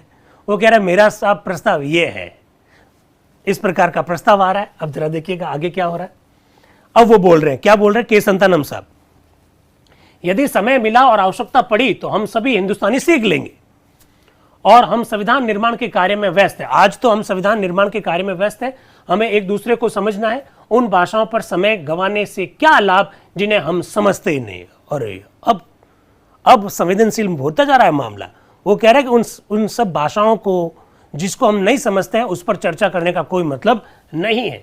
मेरा ख्याल है मेरे हिंदुस्तानी प्रिय मित्र ऐसे प्रस्ताव और संशोधनों का नहीं पेश करना चाहते हैं जिन्हें हम समझते नहीं। वो कह रहे हैं कि जो हिंदुस्तानी प्रेमी है, हिंदुस्तानी प्रेमी मतलब हिंदुस्तानी भाषा है, उस भाषा के जो प्रेमी है वो ऐसे प्रस्ताव नहीं रखेंगे जिनको हम समझते नहीं है। सेक्शन ए में बहुत बड़ी संख्या में ऐसे सदस्य हैं जो पेचीदा और जटिल विषयों को ना तो हिंदुस्तानी में समझते हैं और न ही समझ सकते हैं और न वे उन विषयों को बोल सकते हैं। मैं साधारण हिंदुस्तानी समझ लेता हूं, परंतु जब आपको वैधानिक विषय पर सोच विचार कर बोलना होता है तो आपको ठीक ठीक और नपे तुले शब्दों का प्रयोग करना होगा और ऐसे शब्द अभी हिंदुस्तानी में नहीं है। ये बात तो है यार। कौन सी बात? कि जब आप किसी भाषा को जानते नहीं हो, थोड़ी बहुत जानते हो, और अगर आपको वैधानिक विषय पर बोलना है और आपके पास अगर शब्दों का अकाल है, आप उस भाषा में ज्यादा पारंगत नहीं है, और फिर भी अगर आपको उस भाषा में बोलना है तो बात का बतंगड़ बन सकता है। क्या पता मैं क्या बोलना चाह रहा हूं, मेरे मुंह से क्या निकल जाता है। ऐसा अक्सर आपने संसद में कार्यवाही के दौरान अब देखा होगा। एक बार हमारी जो वित्त मंत्री है निर्मला सीतारमण जी, वो कहना कुछ और चाह रही थी और वो जो कहा उससे हमारी जो उत्तर भारत के जो लोग हैं उन्होंने उसका मतलब अलग निकाल लिया। ऐसा अक्सर होता है और ये ऐसा तब होता है जब आपके पास शब्दों का अकाल होता है। जब आप उस भाषा के सारे शब्दों से परिचित नहीं होते हो तो आप ले देकर किसी भी प्रकार का शब्द का प्रयोग कर लेते हो। जैसे मैं अगर आपको एडवाइस देना चाहता हूं किसी विषय पर, अब मुझे ये पता नहीं है कि एडवाइस का क्या मतलब है, जबकि मैं जो कह रहा हूं वो मेरी जो बात है वो आपको माननी चाहिए, तो मुझे ये मैंडेटरी शब्द जो है बोलना नहीं आ रहा है। अनिवार्य रूप से आपको मानना होगा इस प्रकार की बात, मैंडेटरी जो शब्द है वो मुझे बोलना नहीं आ रहा है। तो मैं आपको कह रहा हूं कि मैं एडवाइस दे रहा हूं, आपने कहा सर ने एडवाइस दी है, चलो रहना दो ना। अब मैं कह रहा हूं आपने मेरी एडवाइस मानी नहीं कि सर आपने एडवाइस ही तो दी थी। अब मेरे मस्तिष्क में ये चल रहा है कि मैं ऐसा कहना चाह रहा हूं कि आप मेरी बात को मानोगे ही मानोगे, जबकि जो सुन रहा है वो कह रहा है यार ये एडवाइस है, मानना ना मानना हम पर डिपेंड करता है। शब्दों का ये जादू है। एडवाइस कहां शब्द का प्रयोग करना है, सजेशन कहां लिखना है, ओपिनियन कहां लिखना है, रिकमेंडेशन कहां लिखना है, कंसल्टेशन कहां लिखना है, इन सब का बड़ा मतलब है। और इन शब्दों का वही व्यक्ति प्रयोग कर सकता है जो इन शब्दों से खेलता है। हम लोगों के पास शब्दों का अकाल होता है, हम ऐसे इस शब्द का प्रयोग कर लेते हैं और कब बात का बतंगड़ बन जाए ये आप देख सकते हैं कि संतानम साहब भी ऐसा ही कह रहे हैं। कभी कभी कह रहे अरे मैंने तो ये बात मजाक में कही। अरे भाई तुमने ये बात मजाक में कही, पर हमारे यहां पर इस एरिया में इसको गाली माना जाता है। आप जानते हैं ऐसे हजारों शब्द हैं जो राजस्थानी में हम लोग बोल देते हैं लेकिन महाराष्ट्र में वो गाली है, महाराष्ट्र में वो नॉर्मली बोलते हैं लेकिन राजस्थान में वो गाली है। तो आपको देखना पड़ेगा, शब्दों का अकाल एक बहुत बड़ी समस्या बन जाता है, ऐसा के संतानम साहब कह रहे हैं। फिर विशंबर दयाल त्रिपाठी जी क्या कह रहे हैं? पूज्य सभापति जी, मैं आपकी इजाजत से एक सिफारिश 18वें नियम में पेश करना चाहता हूं। यह सिफारिश करीब करीब उस सिफारिश जैसी है जो मेरे लायक सेठ गोविंद दास जी ने आपके सामने पेश की है। अब देखना, संविधान सभा का एक सीन बता रहा हूं।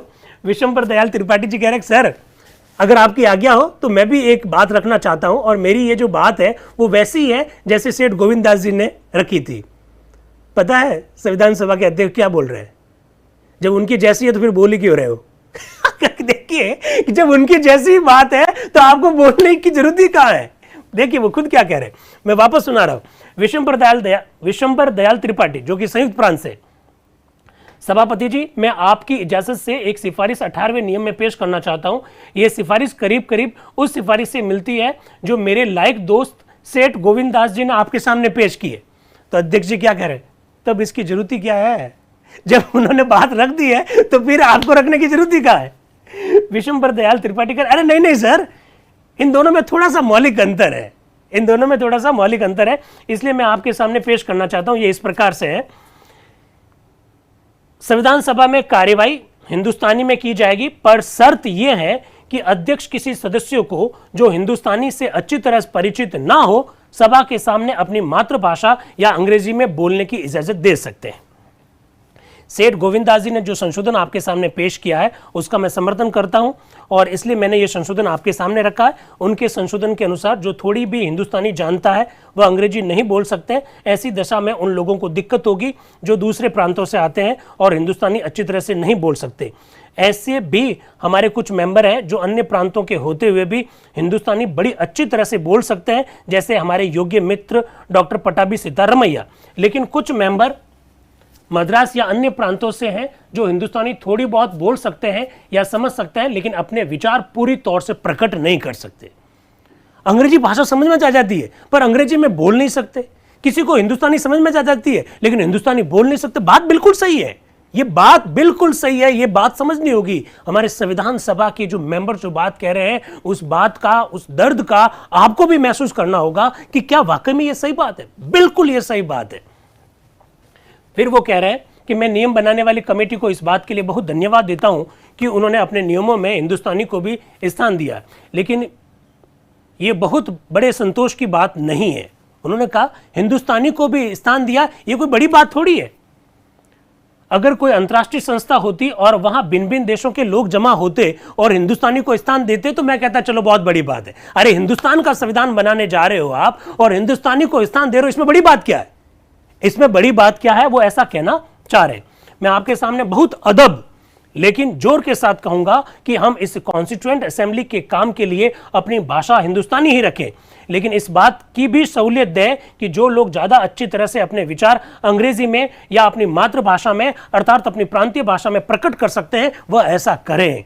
लेकिन हमारी भाषा यहाँ पर हिंदुस्तानी ही होगी और जो लोग हिंदुस्तानी से अच्छी तरह से वाकिफ है वह हिंदुस्तानी में ही अपने विचार प्रकट करेंगे। बहुत सुंदर सा प्रावधान है मेरे हिसाब से, उन्होंने जो रखा है इस बात में दम है। फिर सेठ गोविंदास जी कह रहे हैं कि हाँ इन्होंने जो बात रखी मैं उनसे सहमत हूं। फिर आर के चौधरी साहब बोल रहे हैं। आर के चौधरी साहब क्या करें, क्या बोल रहे हैं जरा देखिएगा। उन्होंने बड़ी मजाक की बात कही है, बड़ा मजा आएगा आपको। वो कह रहे हैं श्रीमान मैं ये संशोधन पेश करना चाहता हूं कि कोई भी सदस्य जो दोनों में से किसी भी भाषा से परिचित नहीं है के स्थान पर जो दोनों भाषाओं में से किसी एक में अपने आप को पर्याप्त रूप से व्यक्त नहीं कर सकता ऐसे शब्द लिख दो। वो कह रहे हैं कि साहब आपने जो ये नियम बनाया ना कि जो दोनों भाषाओं से परिचित नहीं है, उसकी जगह पर आप ये लिख दो जो अपनी बातों को दोनों ही भाषाओं में अभिव्यक्त नहीं कर सकता, इस प्रकार की शब्दावली लिख दो। फिर वो आगे कहते हैं इस संशोधन को पेश करने का मेरा उद्देश्य है, उदाहरण के तौर पर मैं हिंदुस्तानी से काफी परिचित हूं, परंतु यदि मुझसे कुछ मिनट के लिए हिंदुस्तानी में बोलने को कहा जाए तो मेरा शब्द भंडार खत्म हो जाएगा। बहुत जबरदस्त बात है।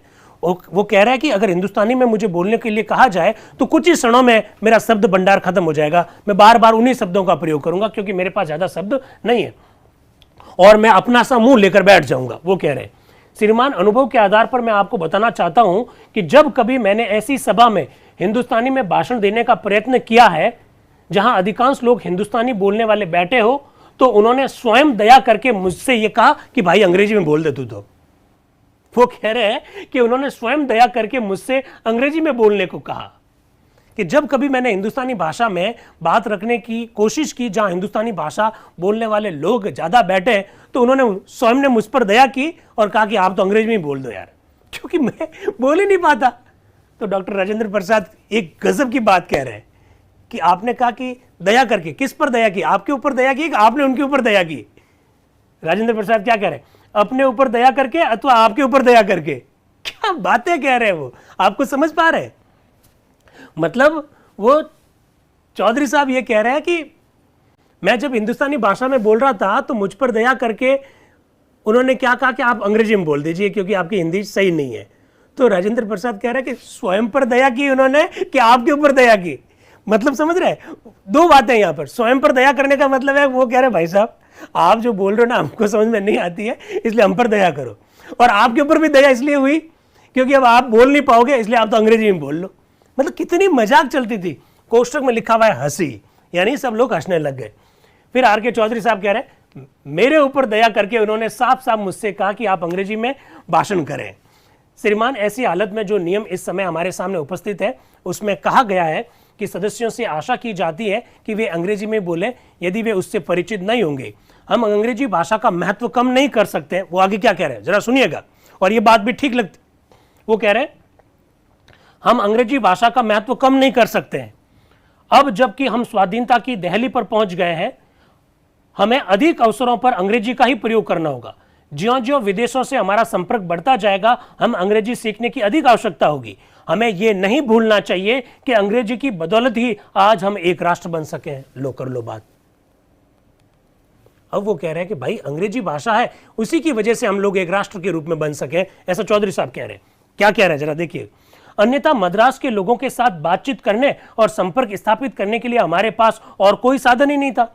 हमें मालूम है कि किस प्रकार अंग्रेजी के जरिए ही हमारे कुछ स्वर्गीय नेता प्रमुख अंतर्राष्ट्रीय व्यक्ति बन गए।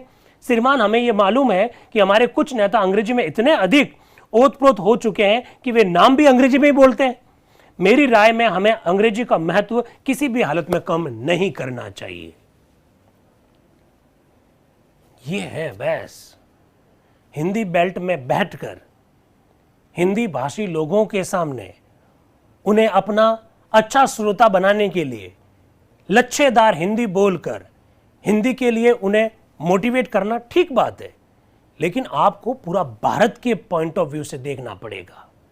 और भारत मतलब कश्मीर से कन्याकुमारी तक, भारत मतलब देशज भाषाओं से युक्त भारत, भारत मतलब विविधता में एकता वाला भारत। ये सब बातें समझना पड़ेगा। भावुक होना अलग चीज है, लॉजिकल होना अलग चीज है। भावुकता में कहकर कोई बात कहना वो ठीक है, लेकिन लॉजिक भी तो देखे जाने चाहिए ना कि हिंदी हम थोप तो नहीं सकते, हिंदुस्तानी थोप तो नहीं सकते।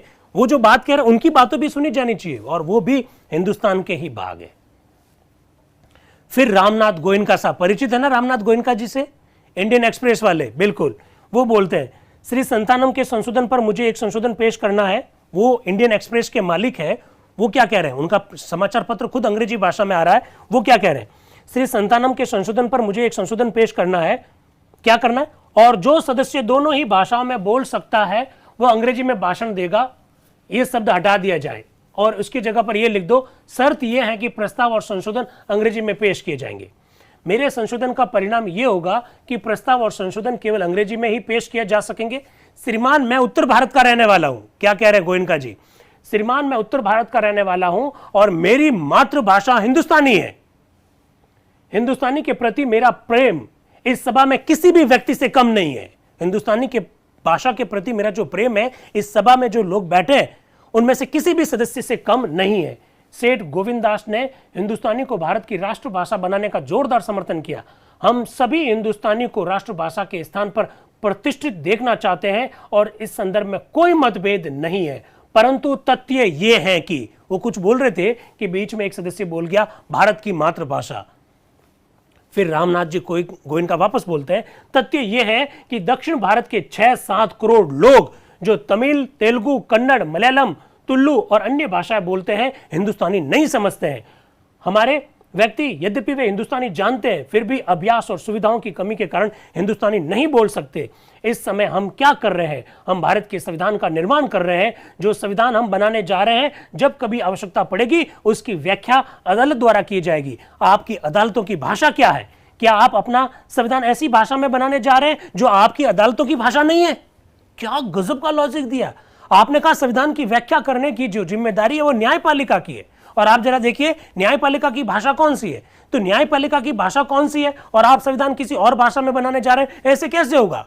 ये मैं नहीं कह रहा हूं, ध्यान रखिएगा, रामनाथ जी गोयनका साहब कह रहे हैं। जो भी शब्द आप प्रयोग करें वे ठीक ठीक और नपेतुले होने चाहिए, और ऐसा नहीं हो कि उनका भिन्न भिन्न अर्थ और व्याख्या हो सके। क्या गजब की बात कही। उन्होंने कहा कि आप जो शब्द यहां पर लिखेंगे उसका अलग अलग अर्थ नहीं होना चाहिए, उसकी भिन्न भिन्न व्याख्या नहीं होनी चाहिए। जो भी शब्द लिखो सोच समझ कर लिखो, जिससे कि व्याख्या करने में न्यायपालिका के लिए आसानी रहे। संविधान की भाषा ठीक ठीक और नपीतुली होनी चाहिए। जहां तक हिंदी या उर्दू का संबंध है, हिंदी या उर्दू कह देना बड़ा आसान है। हिंदी और उर्दू के शब्दों के संबंध में मतभेद है। इस संबंध में महात्मा गांधी और बाबू पुरुषोत्तम दास टंडन सरी के प्रमुख व्यक्तियों का वाद विवाद सर्वविदित है। अरे वाह, क्या बात कह रहे हैं। वो कह रहे हैं गांधी जी और पुरुषोत्तम दास टंडन साहब के बीच में हिंदी और उर्दू शब्दों को लेकर जो वाद विवाद हुआ वो सबको पता है। रामनाथ जी गोयनका साहब कह रहे हैं वास्तव में अभी तक हम यही फैसला नहीं कर सके हैं कि हिंदुस्तानी है क्या, जो आखिरकार एक प्रचलित भाषा है। मान लीजिए कोई व्यक्ति एक संशोधन पेश करना चाहता है जिसमें वो भाग शब्द का प्रयोग करता है और एक अन्य व्यक्ति उसकी जगह हिस्सा शब्द का रखना चाहता है, तो ऐसी हालत में जबकि दोनों का एक ही अर्थ है, हम क्या करेंगे। वो कह रहा है पहले ये तय तो करो कि हिंदुस्तानी है क्या। कोई बोलता है भाग, कोई बोलता है हिस्सा, अंग्रेजी में एक शब्द है पार्ट। ऐसा गोयनका साहब कह रहे हैं। क्या हम समानार्थक शब्दों के बारे में लंबा चौड़ा वाद विवाद करते रहेंगे जबकि एक साधारण हिंदी में प्रयुक्त होता है, दूसरा उर्दू में होता है।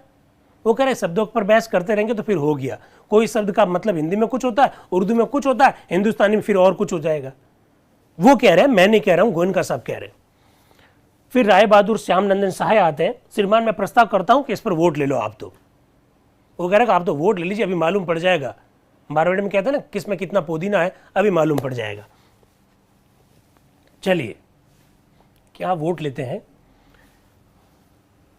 अध्यक्ष बोलते मैं समझता हूं हमने इस नियम अथवा संशोधन पर अभी तक कोई विचार ही नहीं किया है। इस प्रश्न पर आधी बहस हो चुकी है और अब हमको इस पर वोट लेने का समय आ गया। वापस बोलते हैं श्याम नंदन सहाय। फिर रामनाथ गोयनका जी फिर बोल रहे हैं सर हमने तो केवल अभी 20 मिनट की बहस की है, हो सकता है कि आपने कमेटी में इस पर 2 दिन तक बहस की हो। जहां तक इस सभा का प्रश्न है, इसमें इस प्रश्न पर केवल 15 मिनट से कुछ अधिक समय तक की बहस हुई। अब एक मेंबर कह रहे सर आप तो वोट करवा दो, अभी मालूम पड़ जाएगा। वो कह रहे साहब ये क्या तरीका हुआ, आपने ऐसे महत्वपूर्ण प्रश्न पर केवल 15 से 20 मिनट चर्चा करना चाहते हो। आपने अपनी नियम समिति की बैठक में हो सकता है आपने 2 दिन चर्चा की हो, लेकिन इस महत्वपूर्ण विषय पर चर्चा बहुत ज्यादा होनी चाहिए। 15-20 मिनट की चर्चा से काम नहीं चलेगा। फिर वो गोयनका जी कह रहे श्रीमान हम दक्षिण भारत के रहने वाले और दक्षिणात्य लोग हिंदुस्तानी नहीं जानते। मेरे संशोधन का आशय केवल इतना ही है कि सदस्यों को चाहे वे युक्त और तर्क को समझते हैं अथवा नहीं, ये अवश्य पता होना चाहिए कि सभा में किस विषय पर बहस हो रही। वो कह रहे सर तर्क समझ में आए ना आए सभी सदस्यों को, पर कम से कम सर ये तो समझ में आना चाहिए कि कौन से विषय पर चर्चा चल रही है। इसलिए जो भी आप भाषा लिखो तो थोड़ा इसको भी सोच लेना, ये वो कहना चाह रहे हैं।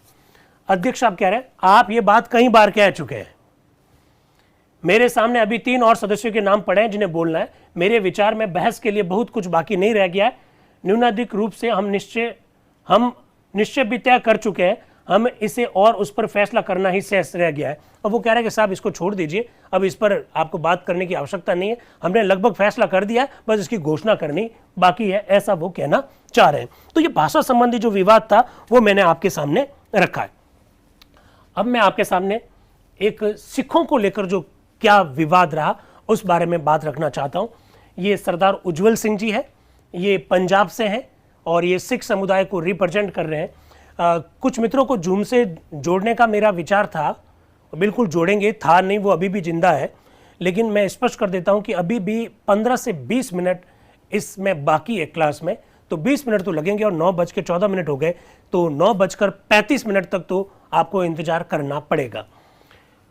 अब सरदार उज्जवल सिंह जी क्या कह रहे हैं जरा देखिएगा। श्रीमान मैं 2 संशोधन पेश करना चाहता हूं जो मेरे नाम से है। पहला संशोधन इस प्रकार से, अब वो एक संशोधन रख रहे हैं, किसी भी ऐसे प्रश्न का निर्णय जिसका संबंध किसी ऐसे विषय से हो जिसमें कोई बड़ा सांप्रदायिक विषय उठाया गया हो, जिसका प्रभाव सिखों पर पड़ता हो, सिख समुदाय उपस्थित और राय देने वाले प्रतिनिधियों के बहुमत तथा बैठक में उपस्थित और राय देने वाले समस्त सदस्यों के पृथक पृथक बहुमत से किया जाएगा।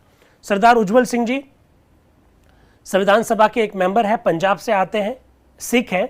वो कह रहे हैं कि सिखों से जुड़े किसी भी विषय पर आप चर्चा अगर करो तो उस विषय पर कोई भी जो निर्णय है संविधान सभा में जो सिख सदस्य बैठे हैं उनके बहुमत से होना चाहिए और संविधान सभा के जो अन्य सदस्य बैठे हैं उनके भी बहुमत से होना चाहिए और दोनों ये अलग अलग होना चाहिए, ऐसा वो कहना चाह रहे हैं। ऐसा वो क्यों कह रहे हैं जरा देखिएगा। श्रीमान यदि आपकी अनुमति हो तो मैं ये बता दूं कि सिख इन दोनों संशोधनों के विषय में बहुत अधिक महत्वपूर्ण समझते हैं।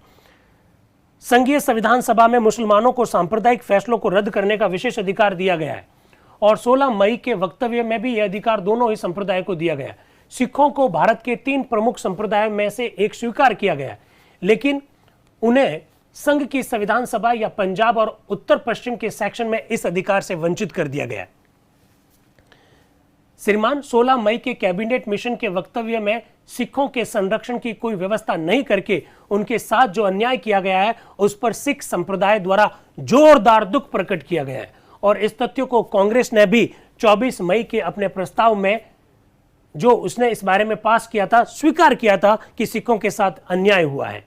मैं उनका सारा वक्तव्य नहीं पढ़ना चाहता हूं, लेकिन मैं ये जरूर बात बताऊंगा कि कैबिनेट मिशन की ये बात मेरी समझ में नहीं आई कि जब उसने मुसलमानों को सांप्रदायिक मामलों में निर्णय करने का विशेष अधिकार दिया तो ये संरक्षण पंजाब के मामले में सिखों को क्यों नहीं दिया, ऐसा सरदार उज्जवल सिंह जी कहना चाह रहे हैं। फिर वो कह रहे हैं कि श्रीमान मेरा निवेदन है कि सेक्शन की बैठक से पूर्व सिखों के लिए कोई ऐसी व्यवस्था कर दी जाए जिससे वे अपने हितों की रक्षा कर सके, और इस प्रकार के संरक्षण की व्यवस्था केवल प्रारंभिक अधिवेशन में ही की जा सकती है। उक्त दोनों संशोधनों में से किसी एक के द्वारा भी किसी भी धारा का उल्लंघन नहीं होता है। मैं ये अवश्य अनुभव करता हूं कि यह महत्वपूर्ण संशोधन है और हो सकता है कि संविधान सभा के कांग्रेसी नेताओं को इस विषय पर सोच विचारने के लिए कुछ समय आवश्यक हो, परंतु मैं इन संशोधनों को सभा के सम्मुख इन पर सहानुभूति पूर्वक विचार करने के लिए उपस्थित करता हूं। हम सिख सदस्यों को अपने संप्रदाय की ओर से आदेश दिया गया है कि जब तक सिखों के लिए इस प्रकार के संरक्षण की कोई व्यवस्था नहीं की जाती है तब तक हमारे लिए इस सभा की कार्यवाही में भाग लेना प्राय असंभव हो जाएगा। इसलिए श्रीमान मैं दोनों संशोधनों को सभा के सोच विचार के लिए उपस्थित करता हूं, परंतु मैं इस बात के लिए जोर नहीं देता हूं कि उन पर आज ही वोट हो जाए। यदि आप ठीक समझे तो जनवरी में होने वाले अधिवेशन तक इस विषय को स्थगित कर सकते हैं।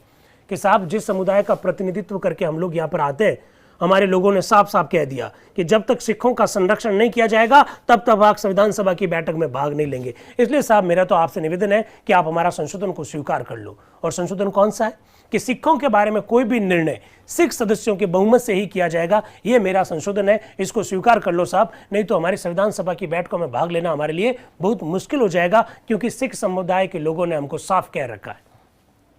इसके बाद में सरदार हरनाम सिंह जी, वे भी पंजाब के हैं, वे भी सिख हैं, वे क्या कह रहे हैं? अध्यक्ष महोदय, सरदार उज्जवल सिंह द्वारा उपस्थित किए गए संशोधन बहुत महत्वपूर्ण है। इस सभा को यह बताने की कोई आवश्यकता नहीं है कि यह संशोधन इस समय क्यों पेश किए जा रहे हैं। जहां तक श्वेत पत्र का संबंध है, सभी इस बात से सहमत है कि मुस्लिम लीग को तो आपने विशेष अधिकार दे दिया और हमको आप विशेष अधिकार नहीं दे रहे हैं, ऐसा सरदार हरनाम सिंह जी भी कह रहे हैं। फिर वो ये कह रहे हैं, क्या कह रहे हैं? मैं सभा से निवेदन करूंगा कि उपाय जो भी कर रहे हैं वे संविधान सभा के विभिन्न सेक्शन में विभिन्न होने से पहले करें, संविधान सभा के इस प्रारंभिक अधिवेशन के समय ही सोचे जाए। इसके अलावा सर स्टीफर्ड क्रिप्स ने जो बताया है कि जब कैबिनेट मिशन के सदस्य भारत में थे तो उन्होंने दोनों ही मुख्य दलों से अनुरोध किया था और उन दोनों ने ही उनके अनुरोध पर अत्यधिक सहानुभूतिपूर्वक विचार किया कि पंजाब और उत्तर पश्चिमी सेक्शन के मामले में सिखों को जोरदार स्थान देने के लिए कोई विशेष उपाय निकाला जाएगा। तो फिर आपने उपाय क्यों नहीं निकाला?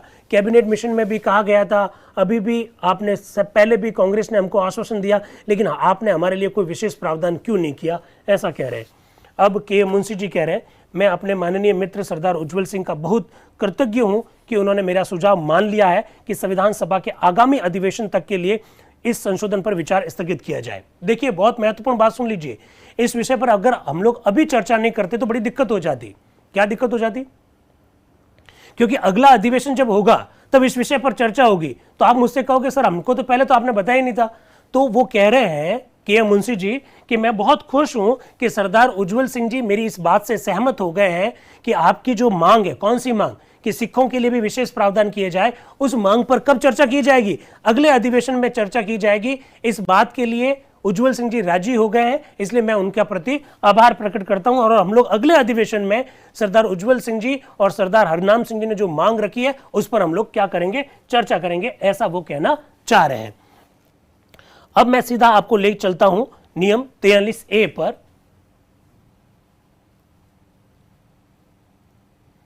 कहां गया? ये आया 43A। ये देखिए 43A क्या कह रहा है, जरा देखिएगा। उसके बाद में जूम पर जिन मित्रों को जोड़ना है वो लोग अपना वक्तव्य तैयार रखिएगा। बस 5 से 7 मिनट की बात है। इसके बाद में ये सत्र जो है, सत्र और बैठक दोनों ही समाप्त हो जाएगी। तो 43A है, इसका मतलब क्या है कि नियम 43 तो बन चुका है, लेकिन एक नया नियम आ रहा है, इसलिए उसके आगे लिखा ए। जैसे भारतीय संविधान में 21A, जैसे भारतीय संविधान में आर्टिकल 39A, जैसे 51A, इस तरह से। तो 43A आ रहा है। क्या आ रहा है श्रीमान? सिर्फ एक ही नियम रह गया है जिसका मसविदा हमको दोबारा तैयार करना है, और यह नियम सेक्रेटरी का अपने पद के कारण विभिन्न कमेटियों का सेक्रेटरी बनाने के संदर्भ में है। आए आए, बहुत महत्वपूर्ण बात है। आप लोग जानते हैं साथियों, संविधान सभा के एक सेक्रेटरी थे, एक सचिव थे। कौन? संविधान सभा के सचिव कौन थे? HVR अयंगर साहब। HVR अयंगर साहब संविधान सभा के सेक्रेटरी थे। एक नियम यह बनाया जा रहा है कि संविधान सभा में जितनी भी समितियां होगी, उन सारी समितियों का सेक्रेटरी कौन होगा? जो संविधान सभा का सचिव होगा वो ही संविधान सभा की सारी समितियों का सेक्रेटरी होगा। यह नियम बनाया जा रहा है। इसलिए मुझे लगा कि मुझे ये आपको लोगों को बता देना चाहिए। कभी आ गया कि प्रारूप समिति के सचिव कौन थे, कभी आ गया स्टीयरिंग कमेटी के सचिव कौन थे। आप कहेंगे यार ये तो बताया नहीं, ये तो लिखवाया नहीं। लिखवाने का जरूरत है? नियम बना हुआ। कौन सा नियम? कि जो संविधान सभा का सचिव होगा वही सारी कमेटियों का क्या होगा? सचिव होगा। देखिए जरा 43A, इन नियमों की शर्तों के अनुसार सभा का सेक्रेटरी अपने पद के कारण तब तक प्रत्येक कमेटी का सेक्रेटरी माना जाएगा जब तक कि उस प्रस्ताव में जिसके अनुसार वह कमेटी बनाई गई है कोई और व्यवस्था नहीं की जाए।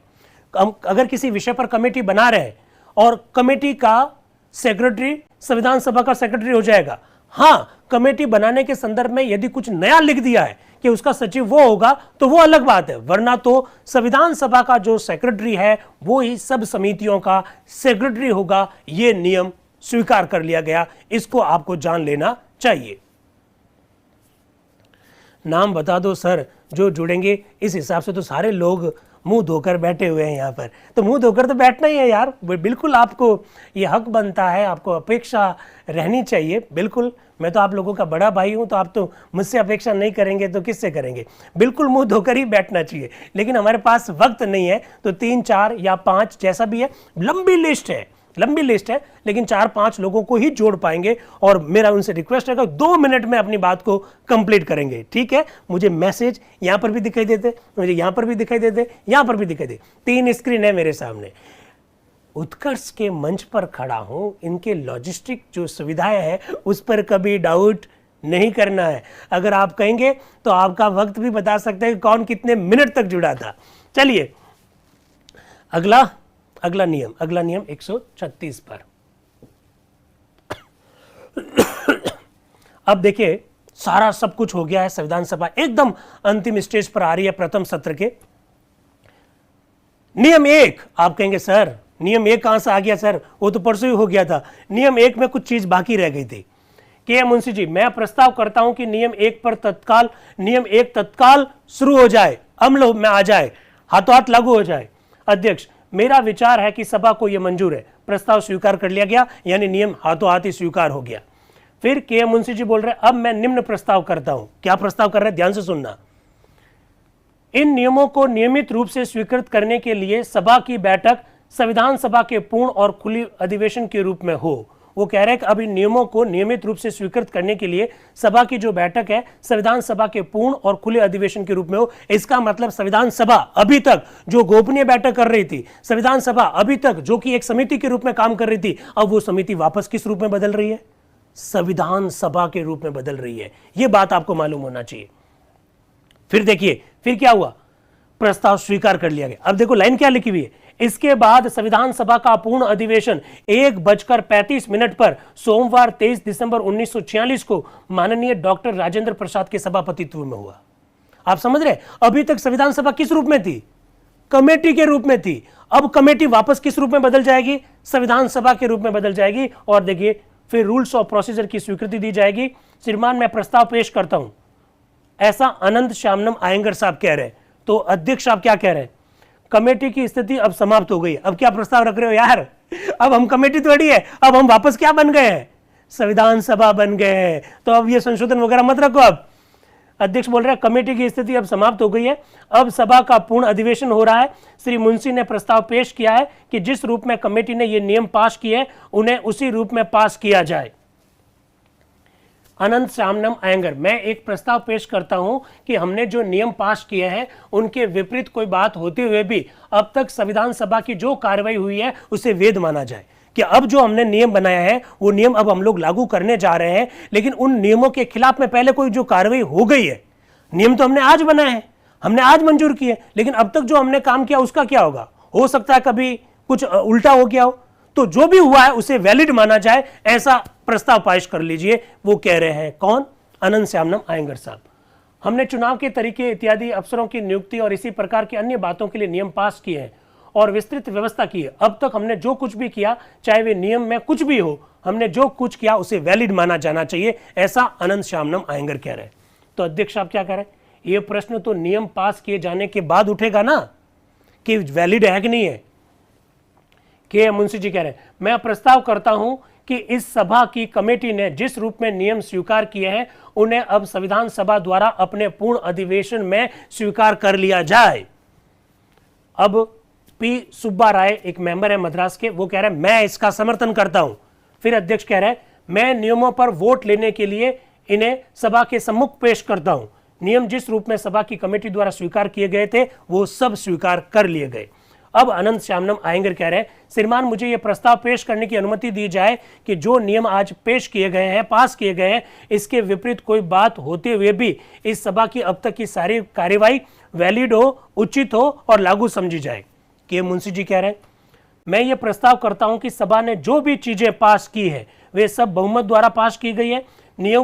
नियम बहुमत द्वारा पास किए गए और केवल स्वीकृत होने पर ही उन्हें कार्यान्वित किया जाता है, इसलिए हमने इससे पूर्व जो कुछ भी किया है उसे वैलिड मानने की कोई आवश्यकता नहीं है। उन्होंने कहा कि हमने जो कुछ भी किया है बहुमत से किया है, इसलिए नियम भले ही आज पास हुए, अब तक जो कार्य है वो वैलिड ही है, इसके लिए आपको प्रस्ताव पास करने की कोई आवश्यकता नहीं है।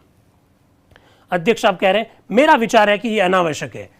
अनंत श्यामनम अयंगर साहब को कह रहा है कि आप ये जो संशोधन प्रस्ताव रखते हो ना, इसकी कोई जरूरत नहीं है। हमने नियम तो पास कर ही लिए हैं, परंतु अभी नियमों के अंतर्गत कुछ कमेटियों का निर्वाचन होना शेष रह गया है। आपको याद है ना, कल कहा था कमेटियों का चुनाव होगा, याद है? इन नियमों के अंतर्गत कुछ कमेटियों का निर्वाचन करना शेष रह गया है। कल मैंने घोषणा की थी कि आप लोग आज 1 बजे तक इन कमेटियों के लिए नाम पेश कर सकते हैं। हम 1 बजे से पहले ये नियम पास ही नहीं कर पाए। इस समय 1:35 हो चुके हैं। मैं सदस्यों को 2 बजे तक नॉमिनेशन पेश करने का समय देता हूं, यह सेक्रेटरी के पास दिया जा सकता है। उन्होंने कहा कि कल हमने 1 बजे का टाइम तय किया था, पर करें क्या, 1:35 हो गया है, तो हमारे पास अब दिक्कत हो गई है, इसलिए 2 बजे तक आप नॉमिनेशन भर देना और सेक्रेटरी के पास अपने फॉर्म जमा करवा देना चुनाव के लिए। और अगर कोई काम रह गया हो तो उसे पूरा करने के लिए हमारी बैठक अब 4 बजे होगी। श्याम नंदन साय, शायद कुछ सदस्य ये जानना चाहते हैं कि परिषद की आगामी बैठक कब होगी, यानी संविधान सभा की आगामी बैठक कब होगी। अध्यक्ष जी, उसकी घोषणा बाद में की जाएगी। इसके बाद संविधान सभा दोपहर के भोजन के लिए 4 बजे तक स्थगित कर दी गई। इसके बाद में संविधान सभा का ये जो सत्र है वो समाप्त हो गया। प्रथम सत्र समाप्त हो गया 23 दिसंबर को और 4 बजे के लिए स्थगित कर दी गई। इसका मतलब इसके बाद में विभिन्न समितियों का चुनाव हुआ। आप लोग जानते हैं बहुत सारी समितियां थी, उनके चुनाव के बारे में व्यवस्था होगी शाम को 4 बजे। अब कौन चुना गया इसके बारे में तो अगले अधिवेशन में मालूम पड़ेगा, तो इसके लिए हमको इंतजार करना पड़ेगा 20 जनवरी 1947 को। 20 जनवरी 1947 को संविधान सभा का दूसरा सत्र हुआ था। दूसरा सत्र में क्या क्या हुआ उस विषय पर तो हम लोग, आप अगर परमिशन देंगे, अगर आप लोग कहेंगे, आपके जो सुझाव होंगे, तब हम लोग उस विषय पर चर्चा कर सकेंगे।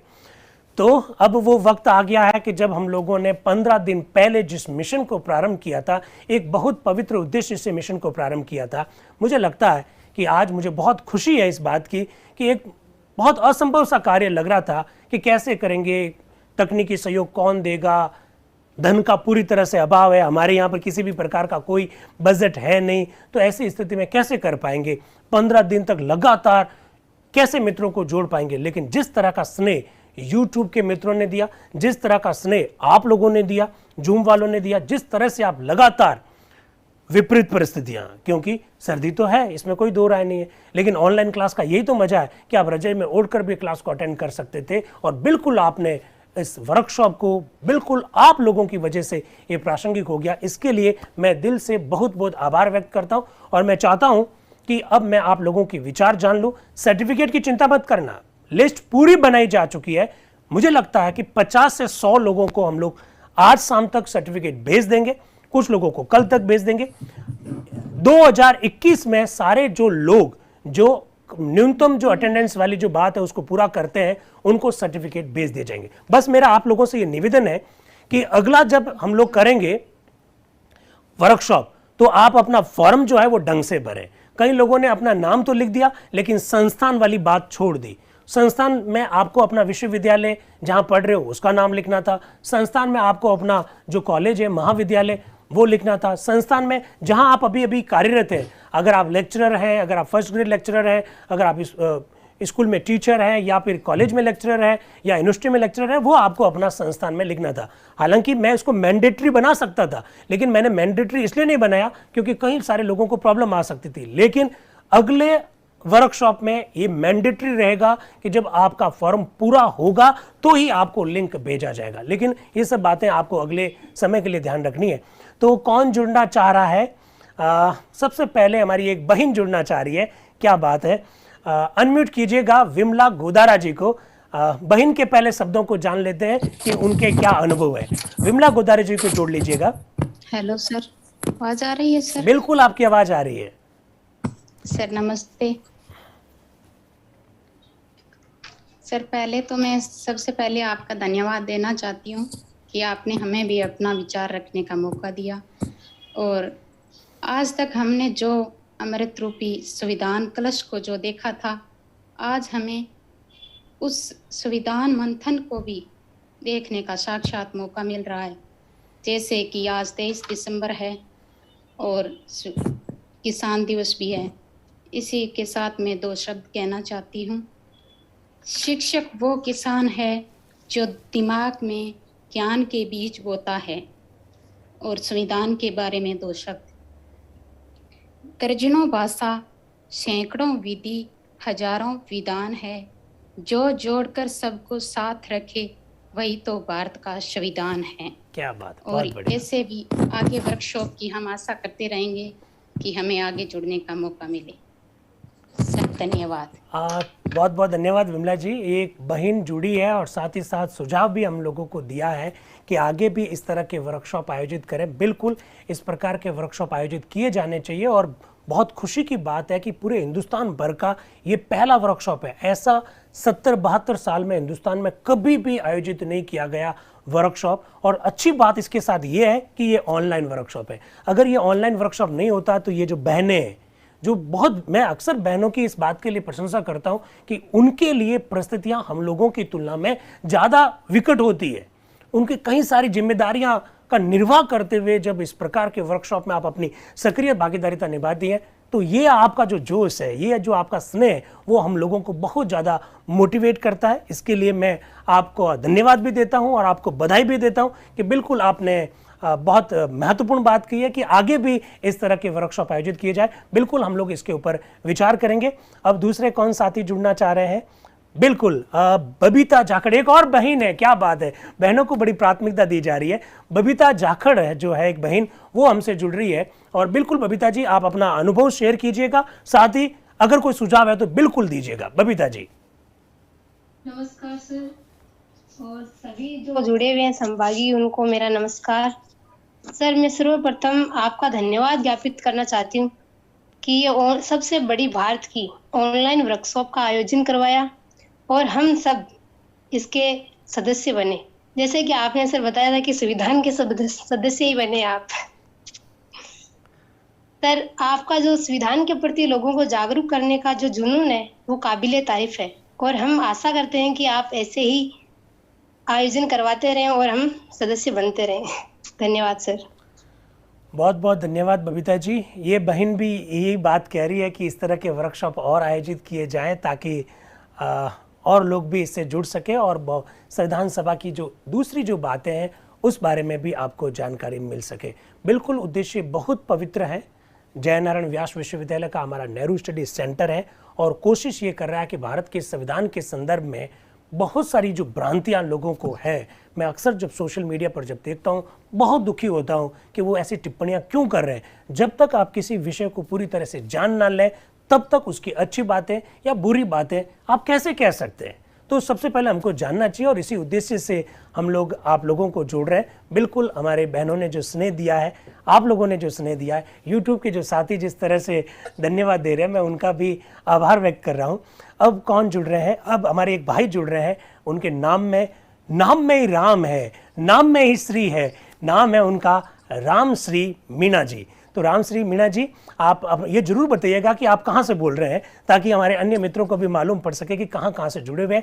अनुभव बताना और सुझाव जरूर देना कि उसके और ज़्यादा बेहतर ढंग से कैसे किया जा सकता है। भाई राम श्री मीणा जी। सर आपका बहुत बहुत धन्यवाद सर। नमस्कार सर। और जो डिजिटल मंच पर जुड़े हुए मेरे सभी साथियों को बहुत बहुत नमस्कार। सर मैं बताना चाहूँगा, राम श्री मीणा रहने वाला करौली का हूँ, वर्तमान में जयपुर में हूँ और राजस्थान यूनिवर्सिटी में लॉ का स्टूडेंट हूँ। अरे वाह, क्या बात है। तो सर सबसे पहले मैं यही बताऊंगा कि वैसे तो आपने बहुत कुछ बताया है, तो मैं तो बहुत छोटा हूँ इस मामले में, मुझे इतना अनुभव नहीं है। मगर जो संविधान हमें कितना उपयोगी है हमारे दैनिक जीवन में भी और हमारे जो एजुकेशन में और प्रतियोगी परीक्षाओं में भी, तो इसके लिए मैं आपका जितना भी धन्यवाद ज्ञापित करूं वो बहुत कम है सर। सर आज की जो हमारी जो वर्कशॉप है, इसमें जो सभापति जिसको अब अध्यक्ष कहा गया हमारे दिनेश सर, और जो हम संविधान सभा के जो मेंबर का सर ने हमें एक टैग दिया था छोटा सा, तो मैं एक सदस्य को बोलने का मौका दिया, उसका बहुत बहुत आभार सर। मैं एक वैसे खैर टाइम कम है पर थोड़ा सा टाइम ज्यादा चाहता हूँ कि हमारा उद्देश्य कहाँ पर पूरा होता है इस संविधान सभा की जो जीवंत चर्चा है इसको क्लास लेने से, कि वर्तमान परिस्थितियों में जो प्रतियोगी परीक्षाओं का जो लेवल जिस तरह से बढ़ता जा रहा है। सर RAS में अभी एक क्वेश्चन आया था जिसमें एक लाइन कोट की थी डॉक्टर राजेंद्र प्रसाद सर की, और क्वेश्चन पूछा था कि किसकी लाइन थी। तो अब इसका आंसर हमें किसी गाइड में नहीं मिलेगा सर, इसका आंसर हमें जो मिलेगा वो आपकी इस परिचर्चा में मिलेगा। और सर वर्तमान में बहुत विसंगतियां फैला दी जाती है कि अभी आपने आज की क्लास में ये एक बताया था कि संविधान में चित्र उकेरे गए हैं जैसे रामायण के, महाभारत के और भी, तो इसको धार्मिक विषय से नहीं जोड़ा जाए।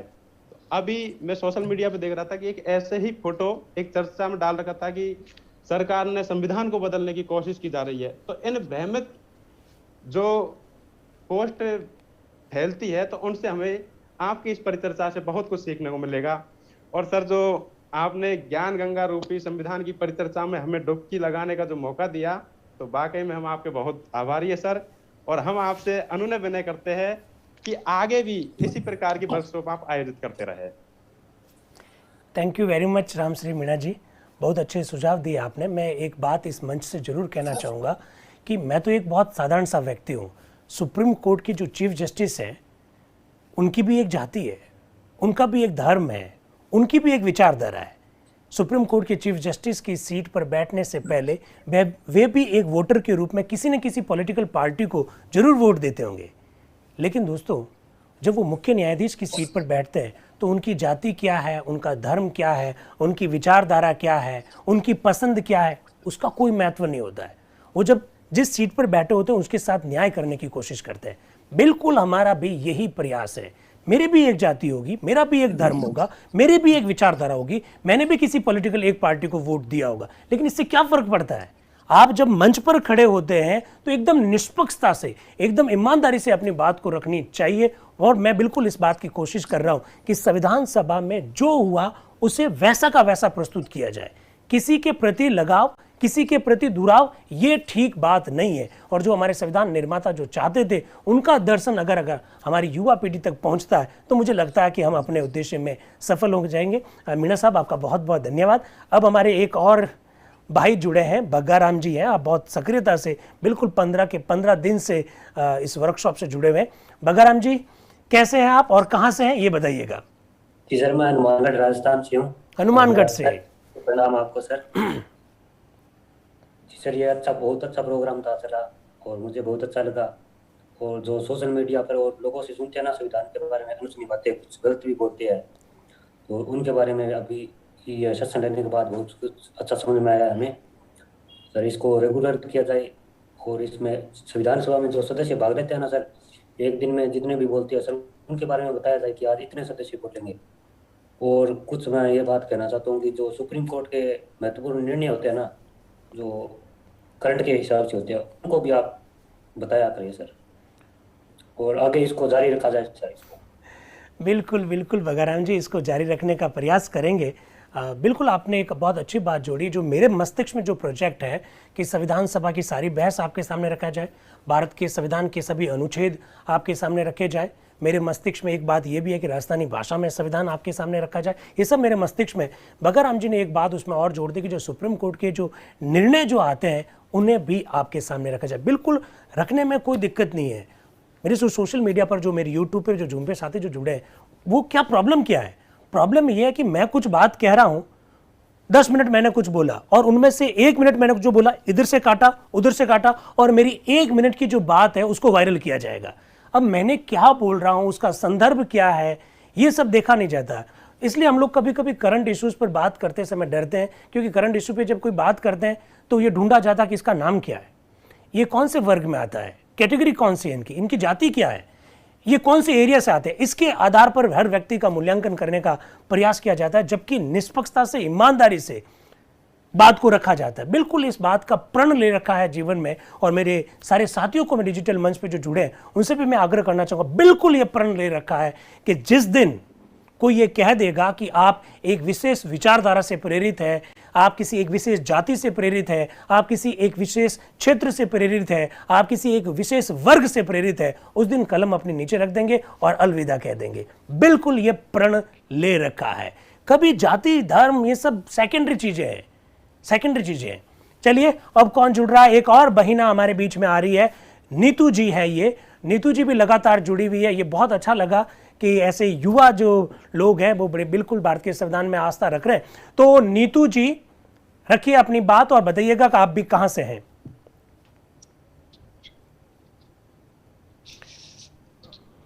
हेलो सर, नमस्ते। नमस्ते बेटा, आपकी आवाज आ रही है?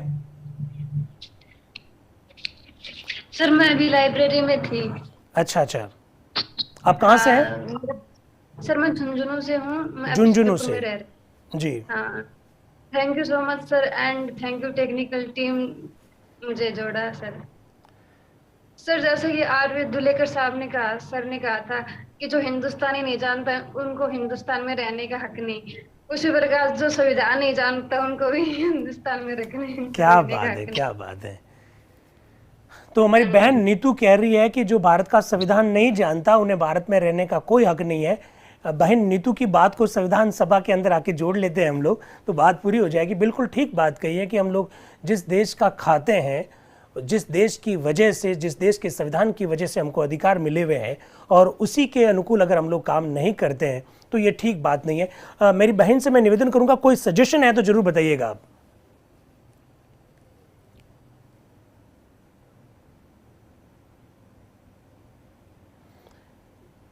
शायद जुड़ नहीं पा रहे हैं, वो म्यूट हो गए हैं। कोई बात नहीं, आगे कौन जुड़ रहा है, आगे नाम बताइएगा मुझे। श्री सुरेंद्र सिंह राजपुरोहित जी हैं, वो जुड़ रहे हैं। अपना परिचय देते हुए सुरेंद्र जी अपनी बात को रखें।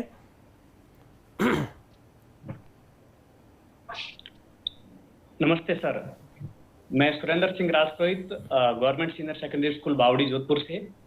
सर्वप्रथम तो सर आपका बहुत बहुत आभार कि आपने संविधान सभा के प्रथम सत्र की जो हूबहू चर्चा हमारे सामने अपनी अमृतवाणी वाणी में संविधान सभा के स्वर्णिम अक्षरों को हमारे सामने रखा, उसे तो आपका बहुत बहुत आभार। आपके नवाचार भारत के संवैधानिक इतिहास में मील का पत्थर साबित होंगे, और मेरा ये मानना है कि भारत में संवैधानिक साक्षरता की बहुत अधिक आवश्यकता है, और आपके प्रयास इसमें भागीरथी रंग ला रहे हैं। इस हेतु भी आपका एक अनुपम है, बहुत बहुत आभार आपका। मैं अपने आप को सौभाग्यशाली समझता हूँ कि संपूर्ण भारत में ये पहली ऑनलाइन कार्यशाला है जिसमें भारतीय संविधान सभा के प्रथम सत्र की खूब चर्चा आपने हमारे सामने रखी। इस ऑनलाइन कार्यशाला से जुड़कर मैं अपने आप को सौभाग्यशाली समझता हूँ। सर आपकी इस कार्यशाला से हमारे बहुत से डाउट क्लियर हुए। हम ये जान पाए हैं कि हमारे संविधान निर्माता सभा के सदस्यों ने किन परिस्थितियों में भारतीय संविधान का निर्माण किया है। और आप अक्सर एक बात कहते हो कि भारत के संविधान सभा के सदस्य देवदूत थे। हमने इस प्रथम सत्र में उनके विचारों को जानने के बाद हम ये जान पाए कि वास्तव में आप उन्हें देवदूत क्यों कहते हो और उन्होंने कितना खूबसूरत संविधान निर्माण किया और उसके पीछे उनकी कितनी मेहनत थी, कितने उनके बेहतरीन प्रयास थे। उसी का परिणाम है कि आज अनेक वर्षों के बावजूद भी भारत का संविधान एक जीवंत दस्तावेज है और ये हमेशा अमर रहेगा, इस प्रकार की हम आशा करते हैं। सर, जब आप प्रतिदिन की बैठक की कार्रवाई हमारे सामने प्रस्तुत कर रहे थे और संविधान सभा के सदस्यों के विचार जब आप हमारे सामने रख रहे थे, हमें ऐसा लग रहा था कि हम खुद संविधान सभा में बैठे हैं और जो है संविधान निर्माण का कार्य चल रहा है, इस प्रकार का हमें आभास हो रहा था। आपकी इस कार्यशाला के बाद मुझे लगता है उन लोगों को भी अपने प्रश्नों के उत्तर मिले जो अक्सर भारतीय संविधान के कुछ प्रावधानों को लेकर उनकी आलोचनाएं करते हैं। मुझे लगता है कि यदि आपकी कार्यशाला को उन्होंने अटेंड किया है या ये कार्यशाला यूट्यूब पर भी है, बाद में भी वो इसे देखेंगे तो शायद उनकी जिज्ञासाएं शांत होंगी, उनकी शंकाएं दूर हो जाएगी। संविधान सभा के जीवंत दृश्य जो आपने हमारे सामने रखे, उसमें संविधान सभा के सदस्यों की विद्वता, उनकी प्रभावशीलता, उनके विचारों को जान पाए और हम जान पाए कि वास्तव में हम कितने महान हैं, कि हमारे पूर्वज कितने महान थे जिन्होंने इतनी बेहतरीन संविधान का हमारे सामने निर्माण किया। सर, विशेष रूप से मुझे लगता है कि प्रतियोगिता परीक्षा की जो विद्यार्थी तैयारी कर रहे हैं, जिसमें मैं भी शामिल हूं, संविधान सभा को लेकर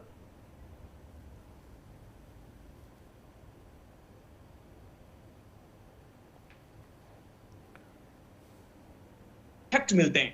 इस संविधान सभा की प्रथम बैठक से, प्रथम सत्र में हम जान पाए कि वास्तव में हमारे वास्तविक विश्वसनीय तथ्य क्या है, जो हमारी प्रतियोगिता परीक्षाओं में तैयारी करने में भी काफी हमारे लिए जो है आसान होंगे।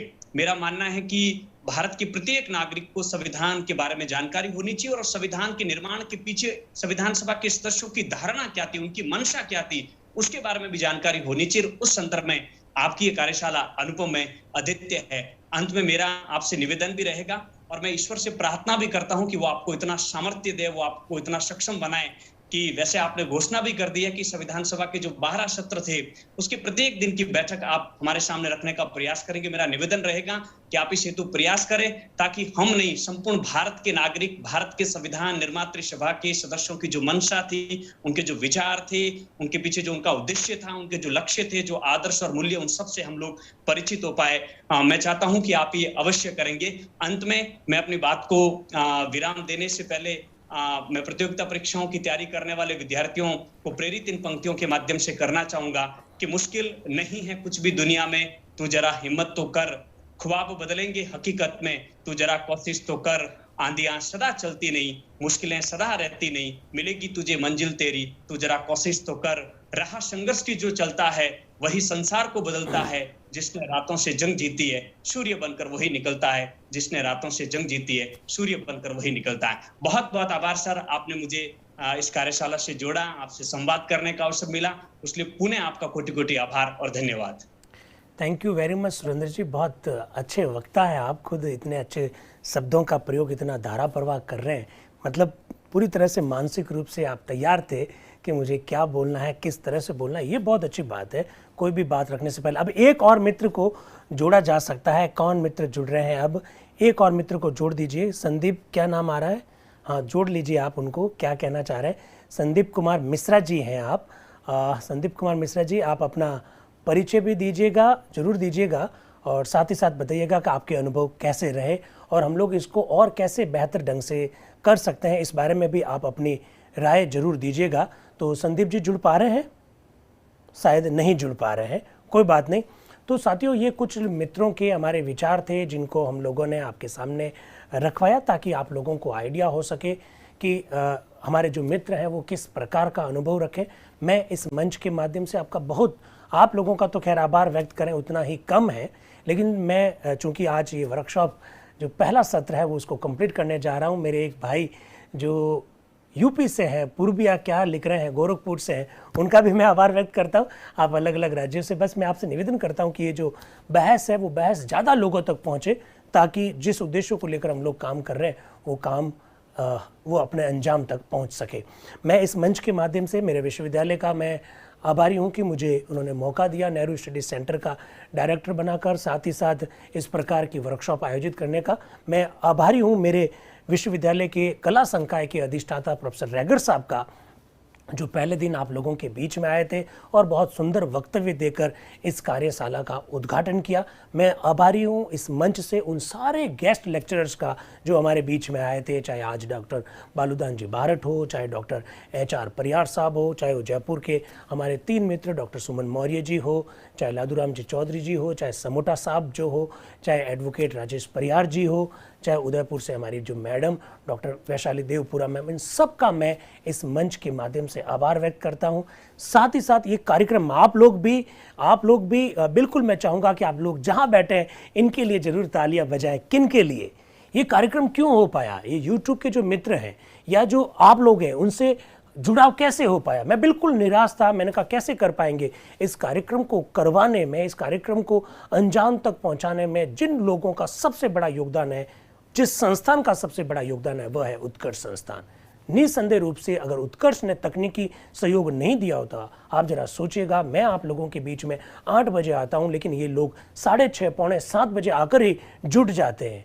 आप लोग शायद सोचते होंगे कि आपने नोट भी किया होगा 8 बजे मतलब अपनी क्लास रोजाना 8 बजे ही प्रारंभ हुई। आप लोग जरा सोचिएगा, जो गेस्ट लेक्चर जो आ रहा है उनसे 7:45 बजे संपर्क करना, उनसे लगातार टच में रहना, उनसे लगातार फीडबैक लेना, उनका ढंग से बैठाना, उनका ऑडियो, उनका वीडियो सब कुछ चेक करने में एक बहुत महत्वपूर्ण भूमिका, हमारी बातों को आप तक लाने में, आप तक ले जाने में एक महत्वपूर्ण भूमिका उत्कर्ष संस्थान ने निभाई है। मैं इस मंच से आपकी ओर से उत्कर्ष संस्थान के निदेशक श्री निर्मल जी गहलोत का आभार व्यक्त करता हूं कि उन्होंने हमको मौका दिया कि हम अपनी बात को अपनी युवा पीढ़ी तक ले जा सके। उत्कर्ष की एक बहुत ज़बरदस्त टेक्निकल टीम जो आपके सर्टिफिकेट बनाने का काम कर रही है, जो आपका जो फॉर्म जो है उसको बनाने का काम किया, साथ ही साथ आप लोगों को रोजाना जोड़ने का काम करती है, उनका भी मैं तहे दिल से आभार व्यक्त करता हूं। ममता चौधरी जी जो कि हमारी उत्कर्ष टीम की है, सबसे पहले मेरा संपर्क उन्हीं से हुआ, फिर अक्षय परियार जी ने बहुत ज़बरदस्त काम किया। सुप्रिया, जो आप लोगों को सर्टिफिकेट जो मिलेगा उसका पूरा डिज़ाइन जो है वो सुप्रिया ने किया। आनंद पारिक जी, अजय जी, विष्णुराम लीलावत जी, किशन वैष्णव जी, शक्ति सिंह जी, सुरेंद्र भाटी जी, प्रदीप चौधरी जी, भवानी जी, रामकिशोर जी, महेंद्र चौहान जी, ये सारे वे लोग हैं जिनकी वजह से मैं आपके सामने बात रख पाया। और एक व्यक्ति और है जो है देवराज सिंह सोलंकी, उनका नाम मैंने जानबूझकर छोड़ा।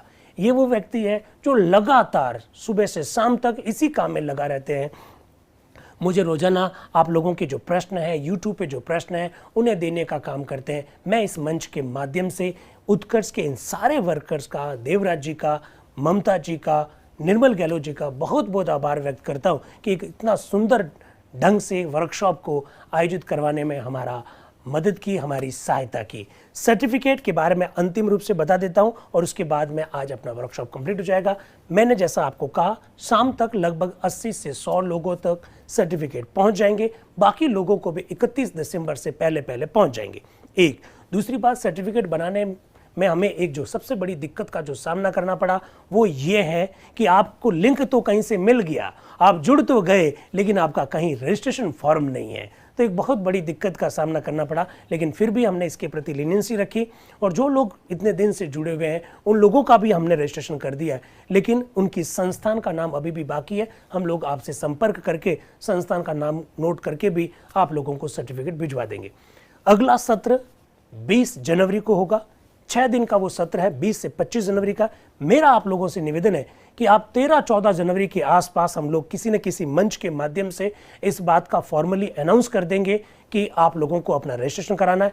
जूम पर जो रजिस्ट्रेशन कराएगा उन्हीं को हम सर्टिफिकेट दे पाएंगे। और मैं बिल्कुल आपको बता रहा हूं, हालांकि मैंने 15 दिन में ये बात कई बार आपको कही है कि ये सर्टिफिकेट आपको कभी भी किसी भी सरकारी नौकरी को उपलब्ध नहीं करवाएगा, इसमें कोई दो राय नहीं है, लेकिन आप इस यज्ञ में भागीदार बने। ये बिल्कुल इस मंच से बिल्कुल एकदम बहुत सोच समझकर मैं कह रहा हूं, ये अपने आप में आज तक की पहली वर्कशॉप है। आज तक हिंदुस्तान में कभी इस प्रकार की कोई वर्कशॉप नहीं हुई है। उसमें आप अपने इस यज्ञ में आहुति देने का आपको मौका मिला, इसलिए सर्टिफिकेट बिल्कुल आपके पास होना भी चाहिए। मैं तो कहूँगा सर्टिफिकेट अपने पास रखिए और आप किसी को बता सकते हैं कि भाई मैं जो बात कह रहा हूँ वो बात मैं इसलिए कह रहा हूँ क्योंकि मैंने वो बहस अटेंड की है, वो कार्यशाला अटेंड की है, मैंने हूबहू संविधान सभा की बहस को देखा है, सुना है और उसके बारे में पढ़ा है, इसलिए वो सर्टिफिकेट भी होना चाहिए। निसंदेह मैं ज़्यादा से ज़्यादा लोगों तक सर्टिफिकेट पहुंचाने की कोशिश करूंगा, लेकिन आप जरा कल्पना कीजिए कि जब 12 सत्र पूरे होंगे तो आपके पास 12 सर्टिफिकेट होंगे और वो सर्टिफिकेट इस बात का सबूत रहेगा कि आपने इस तरह की वर्कशॉप को अटेंड किया। ये 15 दिन की वर्कशॉप थी, अगली वर्कशॉप जो है अपने 7 दिन की होगी। मीटिंग 6 दिन हुई, 20, 21, 22, 23, 24 और 25, लेकिन हम 19 तारीख को ही अपनी जो वर्कशॉप है वो प्रारंभ कर देंगे, क्योंकि बहुत सारी बातें संविधान सभा के संदर्भ में करनी है, बहुत सारी पृष्ठभूमियां तैयार करनी पड़ेगी, क्योंकि 23 दिसंबर से लगाकर 19 जनवरी तक हमारे देश में बहुत सारा घटित होगा, तो उसके बारे में जानकारी कौन देगा। इसलिए हम 19 तारीख से ही अगली वर्कशॉप प्रारंभ कर देंगे। आप जुड़े रहें, किसी न किसी मंच से आपको इसकी सूचना 13-14 जनवरी के आसपास मिल जाएगी। जूम पर आपको वापस अपना एक बार रजिस्ट्रेशन कराना पड़ेगा, नया लिंक जनरेट किया जाएगा, नया लिंक आप लोगों को प्रदान किया जाएगा। मैं दिल की गहराइयों से आपका बहुत बहुत आभारी हूं, जूम और यूट्यूब के साथियों का बहुत बहुत आभारी हूं कि आप लोगों ने निरंतर इस कार्यशाला को अटेंड किया। बहुत बहुत धन्यवाद। Thank you very much and wish you all the best. Thank you very much.